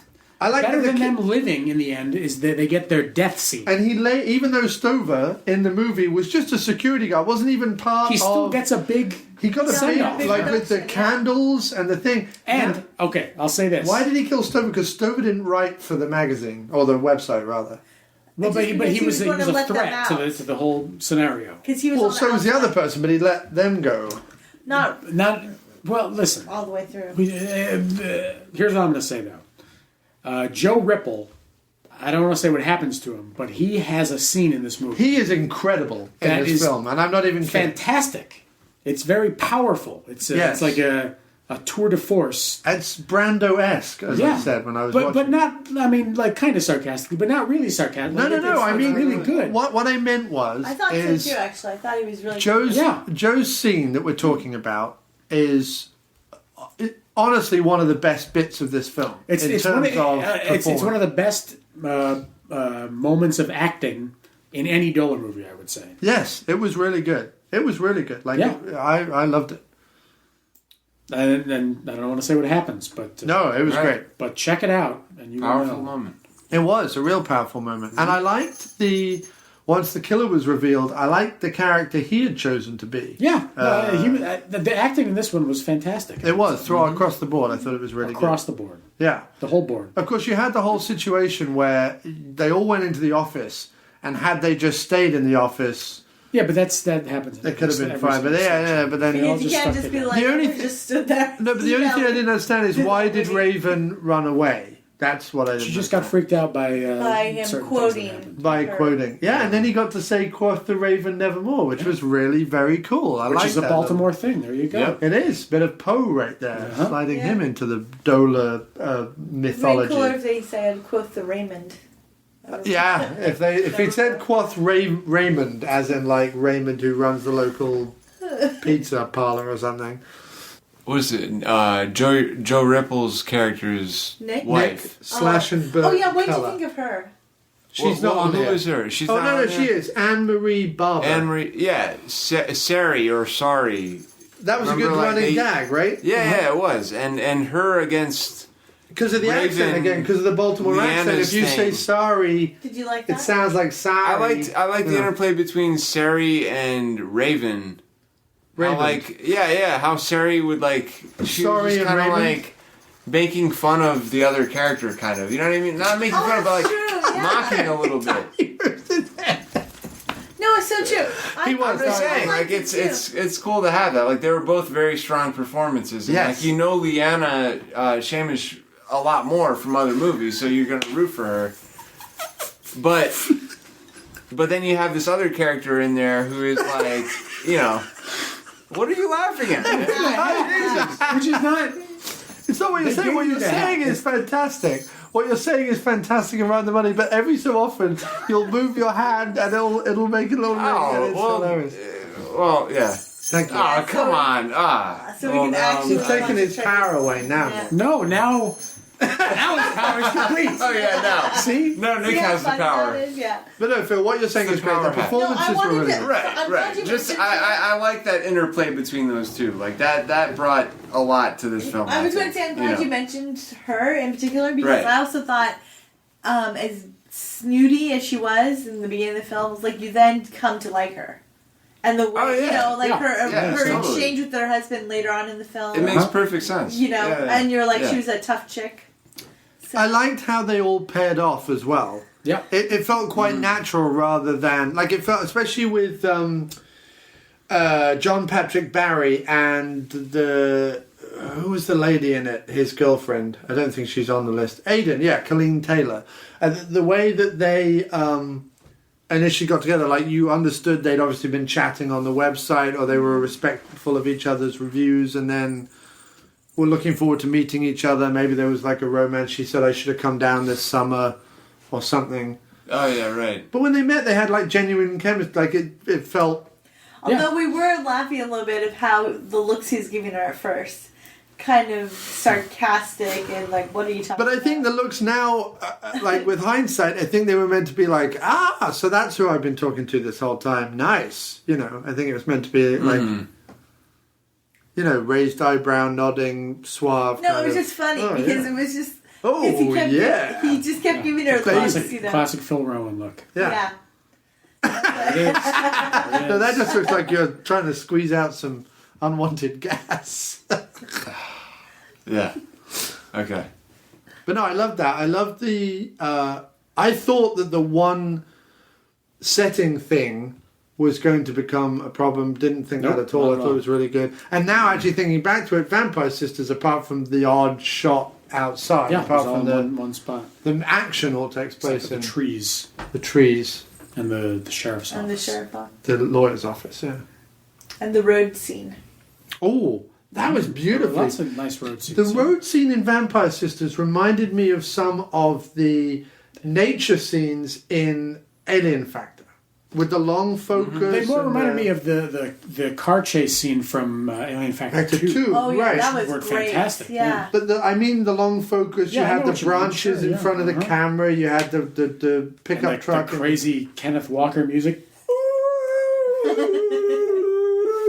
It just showed that Don, far from losing his touch, is actually improving and employing previous techniques to great effect.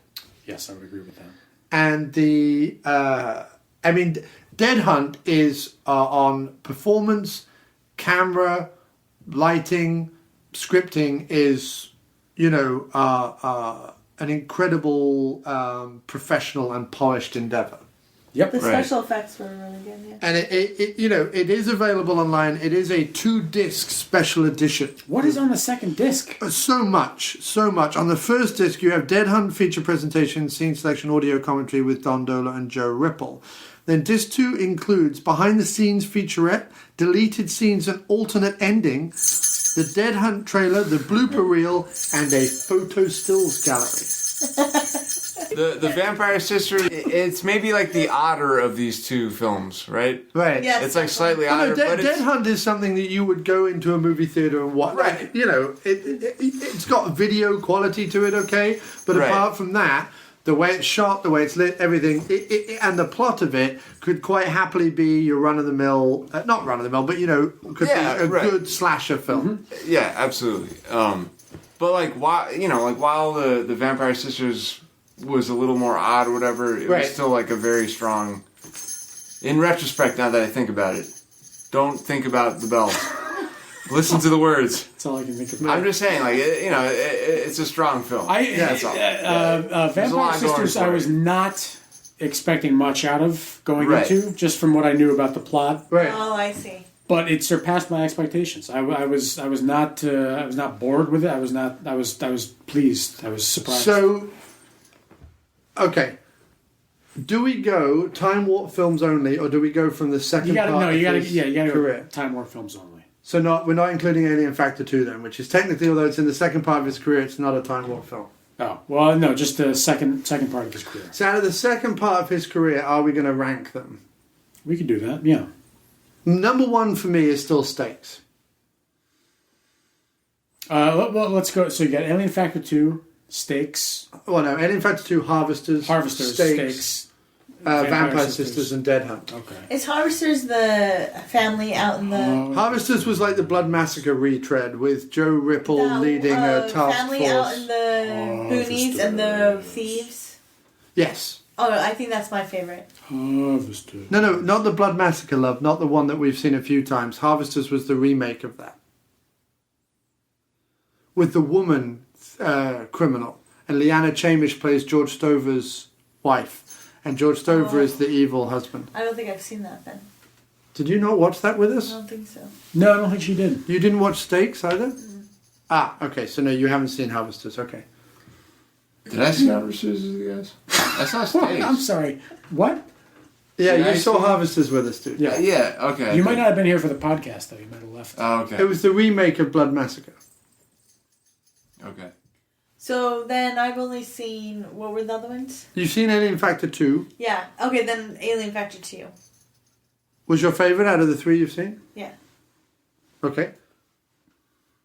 Yeah, I think I would say Stakes was my favorite. I really liked Harvesters, though. I really did. Yeah? And I liked Dead Hunt. And Alien Factor 2. Also, I liked Vampire Sisters, so it's going to be tough to rank them. No, I don't need to rank. I'm just saying that my favourite is still Stakes, but I think Dead Hunt is up there, definitely, just for its quality. It's a real, high quality, rocks along, great deaths, great script. A little exploitative on the nudity, but not gratuitous. And, to be expected. And just a well-rounded, well-polished product and all round. But in terms of entertainment, in terms of like sheer Dohler-esque entertainment, Stakes wins out for me. Yeah, because it's more it's got more of that Dohler vibe. Twists, yeah. And I liked Alien Factor 2, but it's Alien Factor 2 and you know what we didn't talk about with Dead Hunt though was the soundtrack. Oh yeah, let's talk about the I soundtrack, thought was which really, is really good. done by Tim Payne, who was in the movie Justin Tim Payne. Or Timpani. Timpani. Yeah, Sure. Timpanese. Yeah, he's a paisan. There were a lot of the piano stuff in that was really good. Yeah. There was one scene. There's some subtle stuff, wasn't there? Where it was right out in the background, but it was the thing is that there was the main theme, which was this like string thing, like it was like Silence of the Lambs or something, and then there was this secondary piano theme, which showed up right after they saw one of the main characters' body, and it was like a dramatic scene. And it was really effective piano, creepy music. I liked it. Yeah, I thought both stuff. There was I thought both scores for these two were very strong. Yeah, I thought they were perfect for the movie that they were accompanying, scoring. Right. And as a good score should. This one had a lot of like lower registered, upper register stuff. A lot of variation, right, which was good. Phil, and that's which one had the brass? The lower brass. was that? Oh, Vampire Sisters? That was Vampire Sisters. Yeah, there was okay. one scene with a French horn, a mini French horn. And there's a trombone scene too. Yeah. I think I remember Great. the reverb on the last one. Mm-hmm. I just remember that being eerie. Yeah, it was like. And then there was a goblin type song, I thought. There was a very that I really liked. See, that's the other thing. In the movie, they're mentioning all these different types of horror films because they all write for a horror website. And one of the things they keep mentioning is Euro trash or Italian style horror.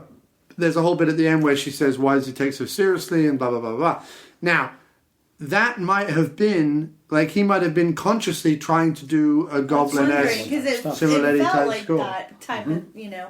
It was very trancy. Yep. I think maybe he did it throughout the score because you at one point said it was like a Bernard Herrmann type thing. Yeah, the string stuff. Right. So maybe like throughout the score he was Well, yeah, using. because there was like because a lot of the time you didn't notice it. It was so good. It was so and then other times Yeah, it just fit right in because a lot of times with like low budget movies, you're like, listen to this. This is really standing out. Yeah. And sometimes that's fine. It's like, listen to this hilarious soundtrack. Right. But this was like it was spot It on just for what it should be. highlighting Yeah. everything it should. Yeah. This this is one. Although for me, because I love like the original cast of people, I can never really shake that when I'm watching a Dohler movie. I can never really shake wanting to see, Leifert and Dysel and whatever. But saying that, if there are two Dohler movies above all else that I'm going to put on in a room full of people who have never seen a Dohler film, it's going to be Blood Massacre and this, because Blood Massacre and Dead Hunt are the two movies that could stand apart from just being Dohler films. Do you know what I mean by that? Well, they fit inside of a genre that already exists. They could appeal to someone who has a certain idea of... Right. And homemade alien invasion movies exist, and Dohler fits inside that, but it's not as recognized or as welcomed by, let's say, the outsider or the layman or whatever. Yeah. Right, you're right. The powers that be. No, but if you had like a bunch you of... have to have kind of a higher production quality, don't you? Usually. For your regular person to sit down and watch and appreciate it. Seems that way. But like if we had your friends over... Movie, you could, like, at almost any production level for a scary movie. Yeah, I would say if you're just having random people over, Blood Massacre is the one to and Dead go Hunt, with. though. I feel like you could show them Dead Hunt. And it's what I mean is it doesn't... Blood Massacre you can show to anyone because they're going to be excited by all the twists and weirdness and what the hell and all the rest of it, and they're just going to be like, wow, this is a film, like it's going to be great for anyone. Right. And I feel like Dead Hunt works because it works in its traditional nature. It has a murder mystery. Right. It has, but if you look at any of those slashers from the 80s, you know what I mean, they've all got, look at something like My Bloody Valentine. You know, he's like leaving poems and like hearts in boxes and things. Like there's the killers leaving things throughout and there's a reason why and so on and so forth. You know, and there are various serial killer movies that have kind of that theme. And Dead Hunt has that with a modern twist on it because it's about writing for a blog. It's about stuff that's happening right now. Mm-hmm. And although, you know, sadly some of the computer effects look dated, it could be a modern slasher.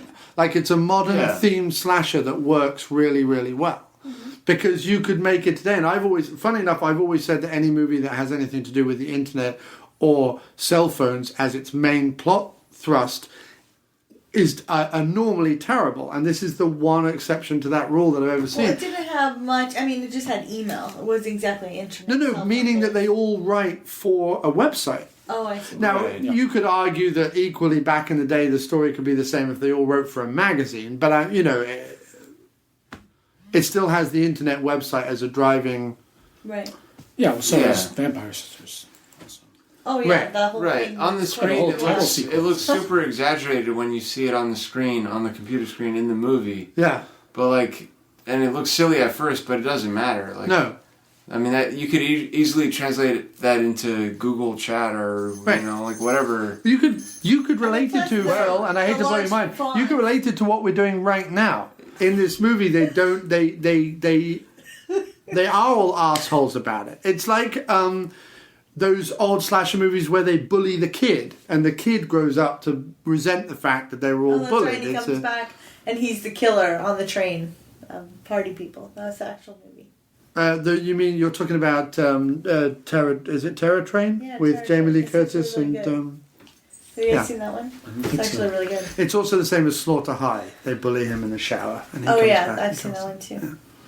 But I'm just saying, it was a nice update on the slasher genre, very traditionally done, but with a nice modern twist. And like you say, a little close to home, because as Don says in Bloobs and Fizz, you know, he's seen the bad reviews for his movies online. You know, he's seen people rip into them. I mean, it still bothers me when I go on IMDb and I see reviews for these movies and people are like, 2 stars, I don't like them, and blah, blah. And I'm like, then why, like, just don't review them then. Like, why are you bothering to go out of your way to say something bad about something that was made for 50p in a warehouse in Baltimore? Like, why 50p. Not? What? You know, because we have a lot of pence. We have a lot of pence around here. That's right. I'm saying, why do a negative review for something that's a low-budget movie made in a warehouse in Baltimore? Why even, get a Canadian quarter. Why even bother? Loony. It's one thing to negative... $2 Canadian. Yes. Could have been easy. Having a tough time with this one. I was trying to get impassioned and no, I know. When we were stopping you. Yeah. No, I was just saying that... well, whatever. You take it. Sorry, you threw us with the 50p. When I'm on a roll, I don't think to convert the currency. That's my problem. Rubles. Rubles. That's 50 rubles, man. Oh, man. I was with you, John. I understand. Rocker, right? Right.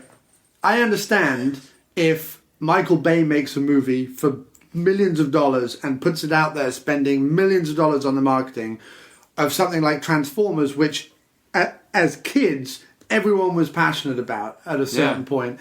I understand that gives them the right to turn around and say, you took my fucking childhood and you fucking ruined it and blah, blah, blah, blah. If that's what they want to say. Like, if that's how they want to review the movie. But Don didn't take anyone's childhood and ruin it. Yeah, if you get 10 minutes into Alien Factor and you're like, this is... Right, just turn it off and go away. You don't have to review it. You don't have to go online and be like, I'm going to give this 2 stars and write shit about it. Right. And so in the movie, the fact that they get a free screener of a movie that's taken this guy, years to make, the fact that they do all review it negatively is a comment on that. Like, why bother? Just be like, look, best of luck to you, or, So it's Don and Joe just taking out their aggression. No, I think it's a clever commentary on kind of what we do, and what bloggers do, but I think, considering it's in 2007, which is sort of just slightly before the boom of that kind of stuff, it's very, precedent and I think very clever. Prescient. Very relevant. Do you know what I mean? No, I was trying to make a serious point. Well, Well, didn't I comment during the movie though? During Dead Hunt, I said autobiographical much. Right. That's why I just mentioned that. Yeah. Right. That's what I'm saying. Yeah. I agree, dude. Perhaps that's what I was alluding to. But what they've done is they've turned it into great creativity. Like all art, channel it, could be born out of frustration. Right. Yeah. Which is anytime you hear Phil play music, that's what. That's when you hear his bass playing, it's got such a knife edge to it because there's the dark, just a biting, He's sarcastic, really so uptight. double bass. Veins pouring out of his neck. Yeah, the seething anger that's welled up inside. If Wilbur Ware lived a life of anger. Oh yeah, and he did. I was there. You were there. Mm-hmm. Ultimately, though, if we're going to put these 2 out of 5 to my left, what do you say? Vampire Sisters first, go ahead. 4 out of 5. And Dead Hunt? 4.5 out of 5. Okay, to his left. The Vampire Sisters 4, and Dead Hunt 4 3/4. Oh, you bastard! Out of 5. Now they're going to think that you like it more than I do. Well, you went first. I set the precedent. That's the trouble with going first. Now I can say 5 and 5, and I'm the winner of it all. Right. Raymond, what are you going to say for Vampire Sisters? Vampire Sisters 3. The Dead Hunt, and drumroll. 5. Okay. So, Vampire Sisters, I'm going to give a 3.75 to. Ooh, not as strong as my 4. But stronger than Raymond's 3. That's true. And I think it appealed more to men. Vampire Sisters. But I'm not giving it more because of those. I'm bumping up the 4 because of Joe Ripple's strip scene, not because of Cinda Ville's. I have to say, I find any of the nudity in Dohler's movies, awkward to watch because it's not. Except in Night Beast. Arousing. That Night Beast is the amazing. ultimate in arousal. The sheriff and while enjoyable, Vampire Sisters was a little bit out. It was a little bit out there. I give Vampire Sisters 3.75, but I did like it. Right. I like a lot of the elements of it. And I'm going to give Dead Hunt a 4.5. All right. Same as me. That's what I'm going to say right now. Because I watched Dead Hunt and loved it and appreciated it. But, something like Alien Factor and Blood Massacre and Fiend, Galaxy Invader and Stakes, and those to me have the essence. Those to me have the passion and the heart. Mm-hmm. Dead Hunt has ambition. That's what Dead Hunt. Like Dead Hunt has strong ambition and professionalism and polish. And I appreciate that on a totally different plane that I appreciate the other one. Sure. Oh no, I was just gonna say it was a solid film. Maybe your grading system needs to be upped. Why would it? Well, because Fiend and those films, those are fucking. Those are classics. Those yeah, you're right. It's hard to rate it. Amazing film. You can't. You know you can't. Yeah, but you're not. You're rating it against its own thing. You can't rate Dead Hunt against Alien Factor. Yeah. That's the thing. Yeah. Because if you rate Dead Hunt against Alien Factor as if you it's okay. If you rent the two. If you rate Blade Runner against Alien Factor, it's not going to compare very well. No. If you rate. But you see, that's not true. I would rather watch Alien Factor than Blade Runner. That's my point. That's what I'm saying. Yeah. If you rate The Godfather against Alien Factor, it's fine. I'll watch it. Are you talking about The Godfather now, or Alien? Yeah, I'm talking about The Godfather. Oh, I see. Right. But Alien Factor is better than The Godfather. That's all I want to watch all the time. Is Alien Factor. Yeah. Yeah, I agree. Yeah, it's true. There's movies that are entertaining, fun to watch, and then there's of course the more professional, more money behind movies that are classic as well. But it's hard to compare the two because you're not always in the mood for those. Yeah, if I want to. And also, when you're hanging out with friends, it's more fun to watch one that's more entertaining. Yeah, it's more fun to watch Alien Factor than to hang out with friends. That's what I have been saying from the beginning. That was your point when you this whole thing, we're here because of you. Yeah, that's right. So you're welcome. You brought Dohler to all of our That's lives. Right. So there. So check that out, everybody. Yeah. Who's the man? You're the man. Right. And you rate the movies on their own merit, and Dead Hunt has a ton of merit. And those Sure. Yeah. And it's a guy improving himself over and over and over again. In fact, I remember saying when we watched Alien Factor 2, just from the camera movements alone, Don is moving forward. And that's what you love to see anyway. Oh, you want to see him improve. Yeah. I'm not necessarily thinking about what is this related to that or whatever. It's just it's great to see that filmmaker doing what he's doing with this. Right. And I think it's just as strong in a way. You know what I mean? And considering some of the difficulties they had, just logistic difficulties they had making Dead Hunt, because it was made over a course of weekends, and you never noticed the difference. There wasn't a lighting issue, or the lighting was all the same. The continuity. That's even more wardrobes. That's ridiculous. You know that's incredible. They made it, and they had people drop out, and Joe had to go back to work, and they had a ton of stuff. Right. It's like a logistical nightmare that you're working with. No, you know what I'm saying. That happens where their styles change a little bit. But it was very good. The continuity was great. Oh, continuity was great. Yeah. I mean, I've seen worse continuity in bigger productions. Oh, good, yeah. Where it seems I've seen worse continuity in this podcast. Me too. Just from sentence to sentence out of Phil's mouth. It's like, where were you the last time you spoke? Right. That's why I'm here. What happened to your hair? Where did you go? Have we said all we want to say on Dead Hunt? I believe so. Have we said all we want to say on Vampire Sisters? Oh, wait a minute. We do have Leanna Chamish's comment about Dead Hunt. There you go. Regarding Dead Hunt, I shot the behind the scenes and edited. Do the voice. I am doing the voice. Do the Leanna Chamish voice. Yeah. Do the voice. That's not her voice, man. Come on. Do it. Regarding Dead Hunt, I shot. Come on, John. Don't be shy. I shot the behind the scenes and edited the behind the scenes documentary on the DVD. Previously, I had handed my footage over to Joe for editing the behind the scenes, but for Dead Hunt, I did it myself. I did it in a narrator-less documentary style, and I like the results. It took a lot of work. I hope you enjoy it and at least find it useful. So is that on the second disc? Yeah. Okay, that's part of the second disc. So, as this is the final Don Dohler podcast from us, the New York Dohlerites, do you have any last words, Mayor Burt Wicker? No, it's been quite a ride. Glad I was a part of it, and it's led to other things, other interests. It was like an entryway into a world of good things. That's true. It was actually like the entry drug almost. Mm-hmm. Mm-hmm. That's true. And Phil. I'm not sure how to follow Mayor Burt Wicker's comments right now. You can't. Just now. They're unfollowable. Really. But you have no feeling based on when we started this Dohler journey and where we are today? Oh, no.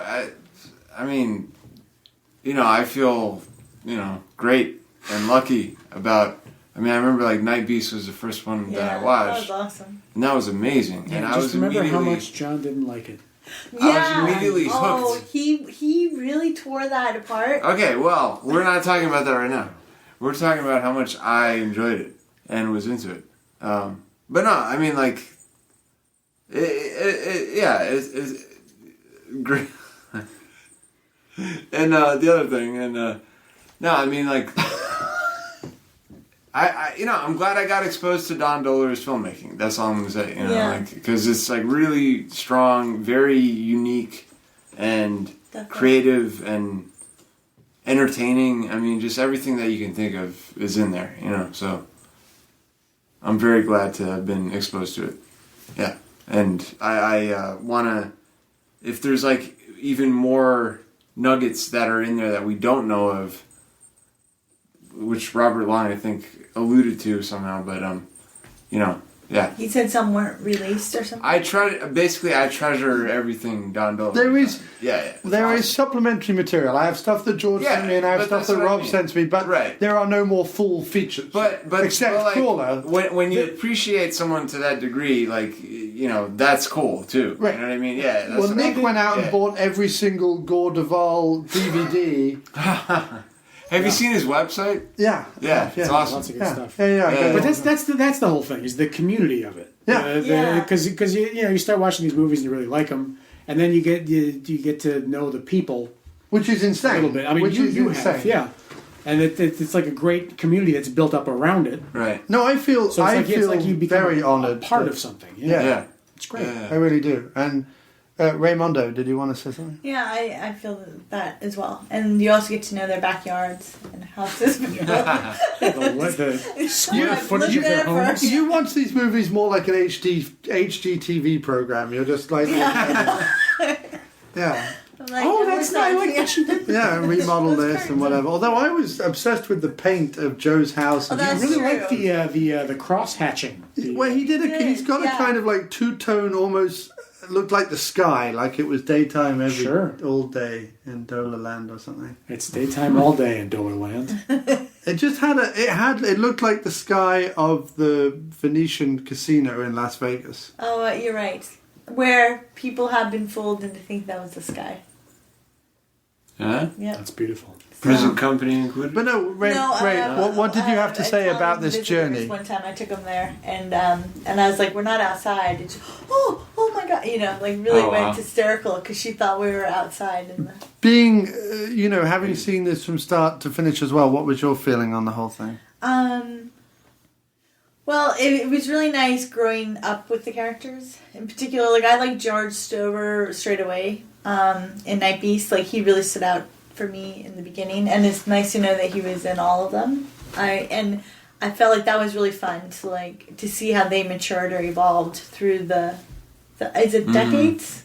Sure, from the 70s, right? 70s right through to 5 years ago, 6 years ago. Right. This movie came out. So for me that was fun. There's such strong characters in all these movies. Yeah, and each one it's like you watch it and it's like, there he is. Yeah. Even bit parts. Yeah, that's when Stephen King showed up in Vampires. Hey, there's that guy. Right. Yeah. Leafer in Blood Massacre. Oh yeah. Or Fiend or whatever.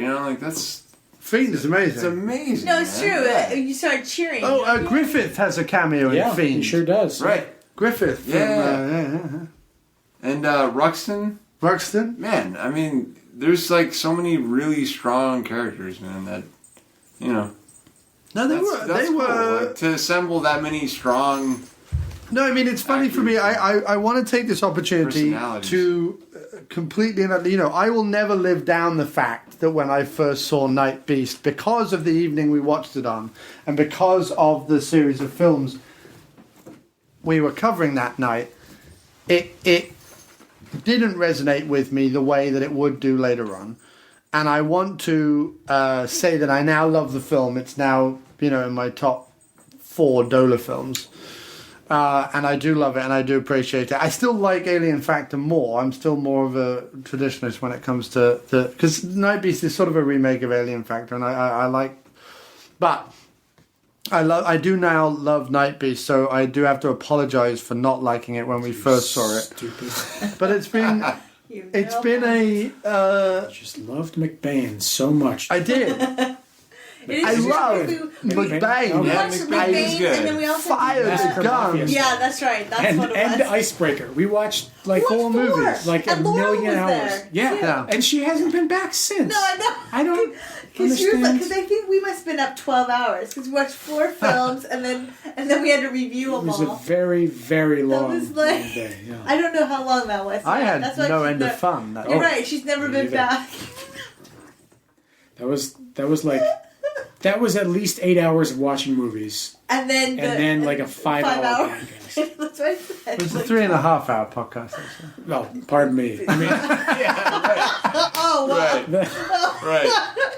that was A marathon. That was actually nonetheless. edited down, and we were taking pauses. And Well, yeah, I know. I don't know how we did that. 4 films. Boy, those were our younger years, our younger days. really. That was 2 years ago. We're not like over the hill yet. It feels it after that journey. But no, in all seriousness, it's been it's been fantastic to be sort of taken into the community and be part of the community and like to learn about the community and to find other filmmakers, that we love and that we want to support and and to have people like Robert and George send me, ridiculous amounts of supplemental material, not to mention all the free screeners and stuff that Robert sent my way is just fantastic, very generous of them.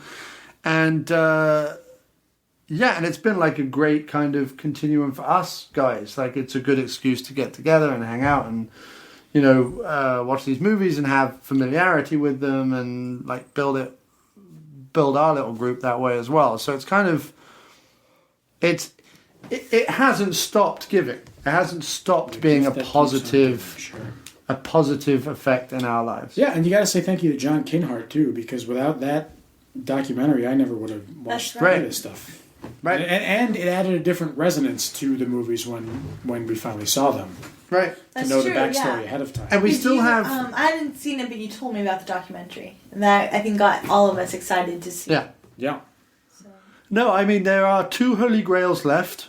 We want to see the whatever they have of Crawler, which is the sadly unreleased movie that it is being worked on. Robert and Mitch are working on it as we speak, but there's a lot of effects because they didn't have a physical creature, so they're having to do a lot of effects, which is going to take a long, long time. But so there's Crawler, and then the other thing, because we can't have a Dohler podcast without mentioning it, and that's the Atlantis vinyl 45. That's the Holy Grail. You find that, and boy, that's it, isn't it? That's the peak of Everest in terms of Dohler. That's what we're all You looking mean it's for. rare? Oh yeah, exceptionally rare. There's a And clip. Like a radio? I feel like George is teasing me with it because he sent me all those discs of like extras for the movies, and one of them was a screening of either Night Beast or Alien Factor. I forget which one. I think it must have been Alien Factor at some hotel recently before Don Leafett died. So, but later on, like the 90s or the early 2000s, and George hands out 6 or 7 copies of the 45. They exist. It was there. George had some. And that to me, like if I ever find that online or at a jumble sale or market or thrift store, that's the last piece to the puzzle. Can you imagine that? Just holding in your hand the Atlantis 45. Yeah, just on beautiful heavy vinyl. You put it on, spin it. Oh yeah. Starts crackling. Yeah.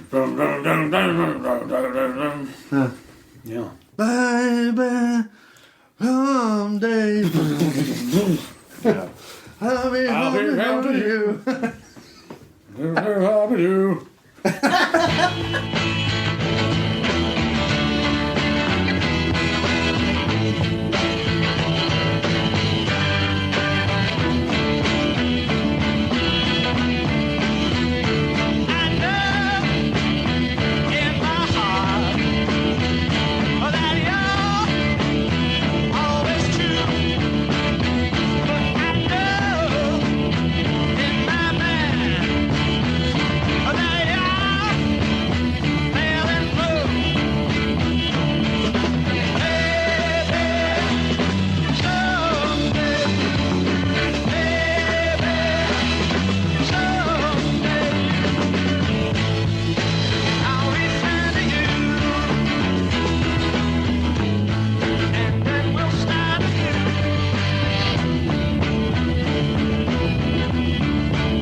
song, man. It's like this sort of rocking. Dum, dum, dum, dum, dum, dum, dum, dum, dum. Yeah. I'll get up. Oh, I feel like we've heard it. Yeah. But no, I have to say it's fantastic. Actually, we don't even need it. No, I don't think so. I think Phil and I can get what's going on here. Oh, Phil knows. It's happening in his head at all times. There's a website that reviewed Alien Factor based solely on the fact that there is a 3-minute uninterrupted performance by that band. Didn't name the band in it, and I left a comment on the website saying that band was called Atlantis, the bass player was Don's brother, and a 45 exists somewhere in the world. I'm just scattering crumbs so that maybe one day. Yeah. Yep. But I'm also educating, because people need to know about Atlantis. You are. You're a great educator. Imagine an Atlantis reunion gig. Can you imagine? I just... Square Garden. They'll be there. No, I'm serious. Even if they played like a Baltimore bar or something, can you imagine it? And they showed up with the hair and the Austin Powers get up. Wow. Yep. Be awesome. But no, Don Dohler and Joe Ripple, with all seriousness, Joe Ripple, we salute you both. Fantastic films. And thanks for all your support and stuff, Robert, George, and Leanna, who have been instrumental in helping out. And John Kinhart, who has, every time we've done anything Dohler related, has retweeted it, shared it on Facebook. There is a Don Dohler fan group on Facebook, which you can go to, and they constantly update some stuff on there. So, yeah, good. Mm-hmm. Yes, sir. Well, thanks ever so much. Thank you. This has been a long road, and we're finally here at the end. We finally made it. I don't want to end it, but we have to. No, I think we can just keep going. I think we can. It's your podcast. People expect it. More jingles. Well, anyway, everyone say goodbye. Okay. All right. Bye, Don. Thanks for everything. Nice. Goodbye, Don. Goodbye, Joey Rips and everybody else. Thank you for everything. You guys rock. Yep, thanks for everything. That was awesome.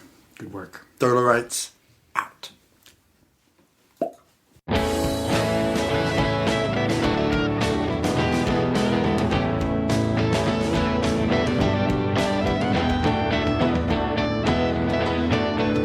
I adore Baltimore movie makers.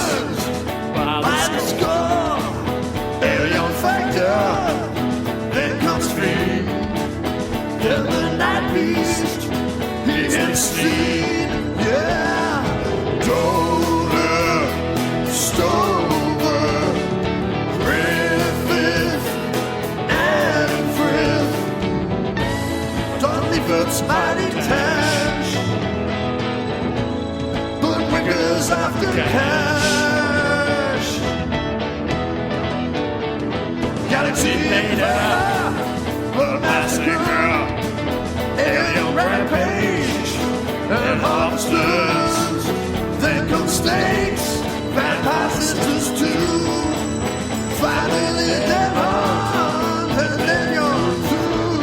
Oh yeah. Dohler, Stover, Ripple, Rustin, Leanna, Chamish, and Rumble. Atlantis wrote this song. Come on, yeah. Oh, play it, Johnny. Oh, Leroy.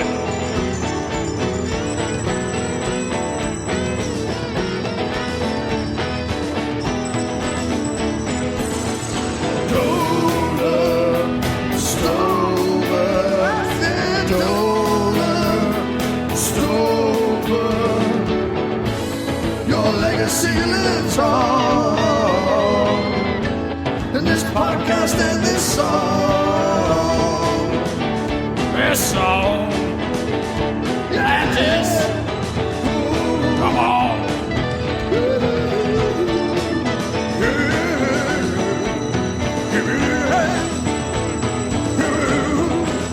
And don't call me Bernie.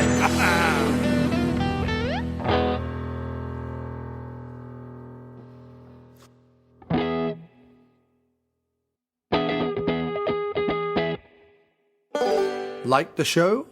Well, you can find our complete podcast archive over at amdpodcast.blogspot.com or aftermoviediner.com. You can send us an email at aftermoviediner@gmail.com, tweet us at aftermoviediner, or follow us on Facebook at facebook.com/aftermoviediner. Or why not be a part of the show and leave us a voicemail over at speakpipe.com/aftermoviediner.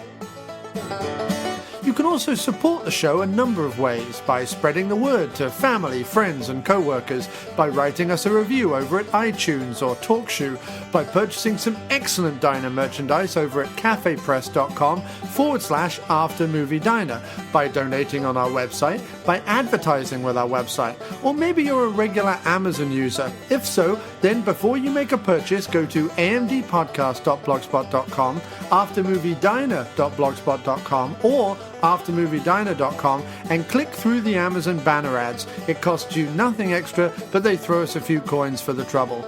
Or, like the movies we cover, then buy them over at our personal Amazon store, also on amdpodcast.blogspot.com.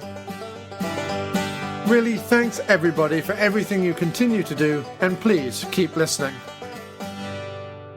There are men, and then there are second unit podcast men. The podcast you've just been listening to is part of the Second Unit Podcast Network. Find all of our shows at 2upn.blogspot.com or on Facebook under the Second Unit Podcast Network. Our fantastic list of shows include Drunk on VHS, We Came from the Basement, No Budget Nightmares, The After Movie Diner, Dr. Action and the Kick-Ass Kid, and Bloodbaths and Boomsticks. Take one podcast into the shower. Don't be a blithering idiot, Alan. We can give you the multiple podcast cleansing system all in one place that your hair deserves. Our programming is available across all platforms, from iTunes to Podomatic, TalkShoe to Stitcher, so you have absolutely no excuse. Listen today, and a free naked person of your choice will be shipped from Thailand to your door in a matter of weeks. The Second Unit Podcast Network, bringing you the action and leaving the boring stuff to the other guys. Bloody hell, who does a girl have to blow around here to get a decent beverage?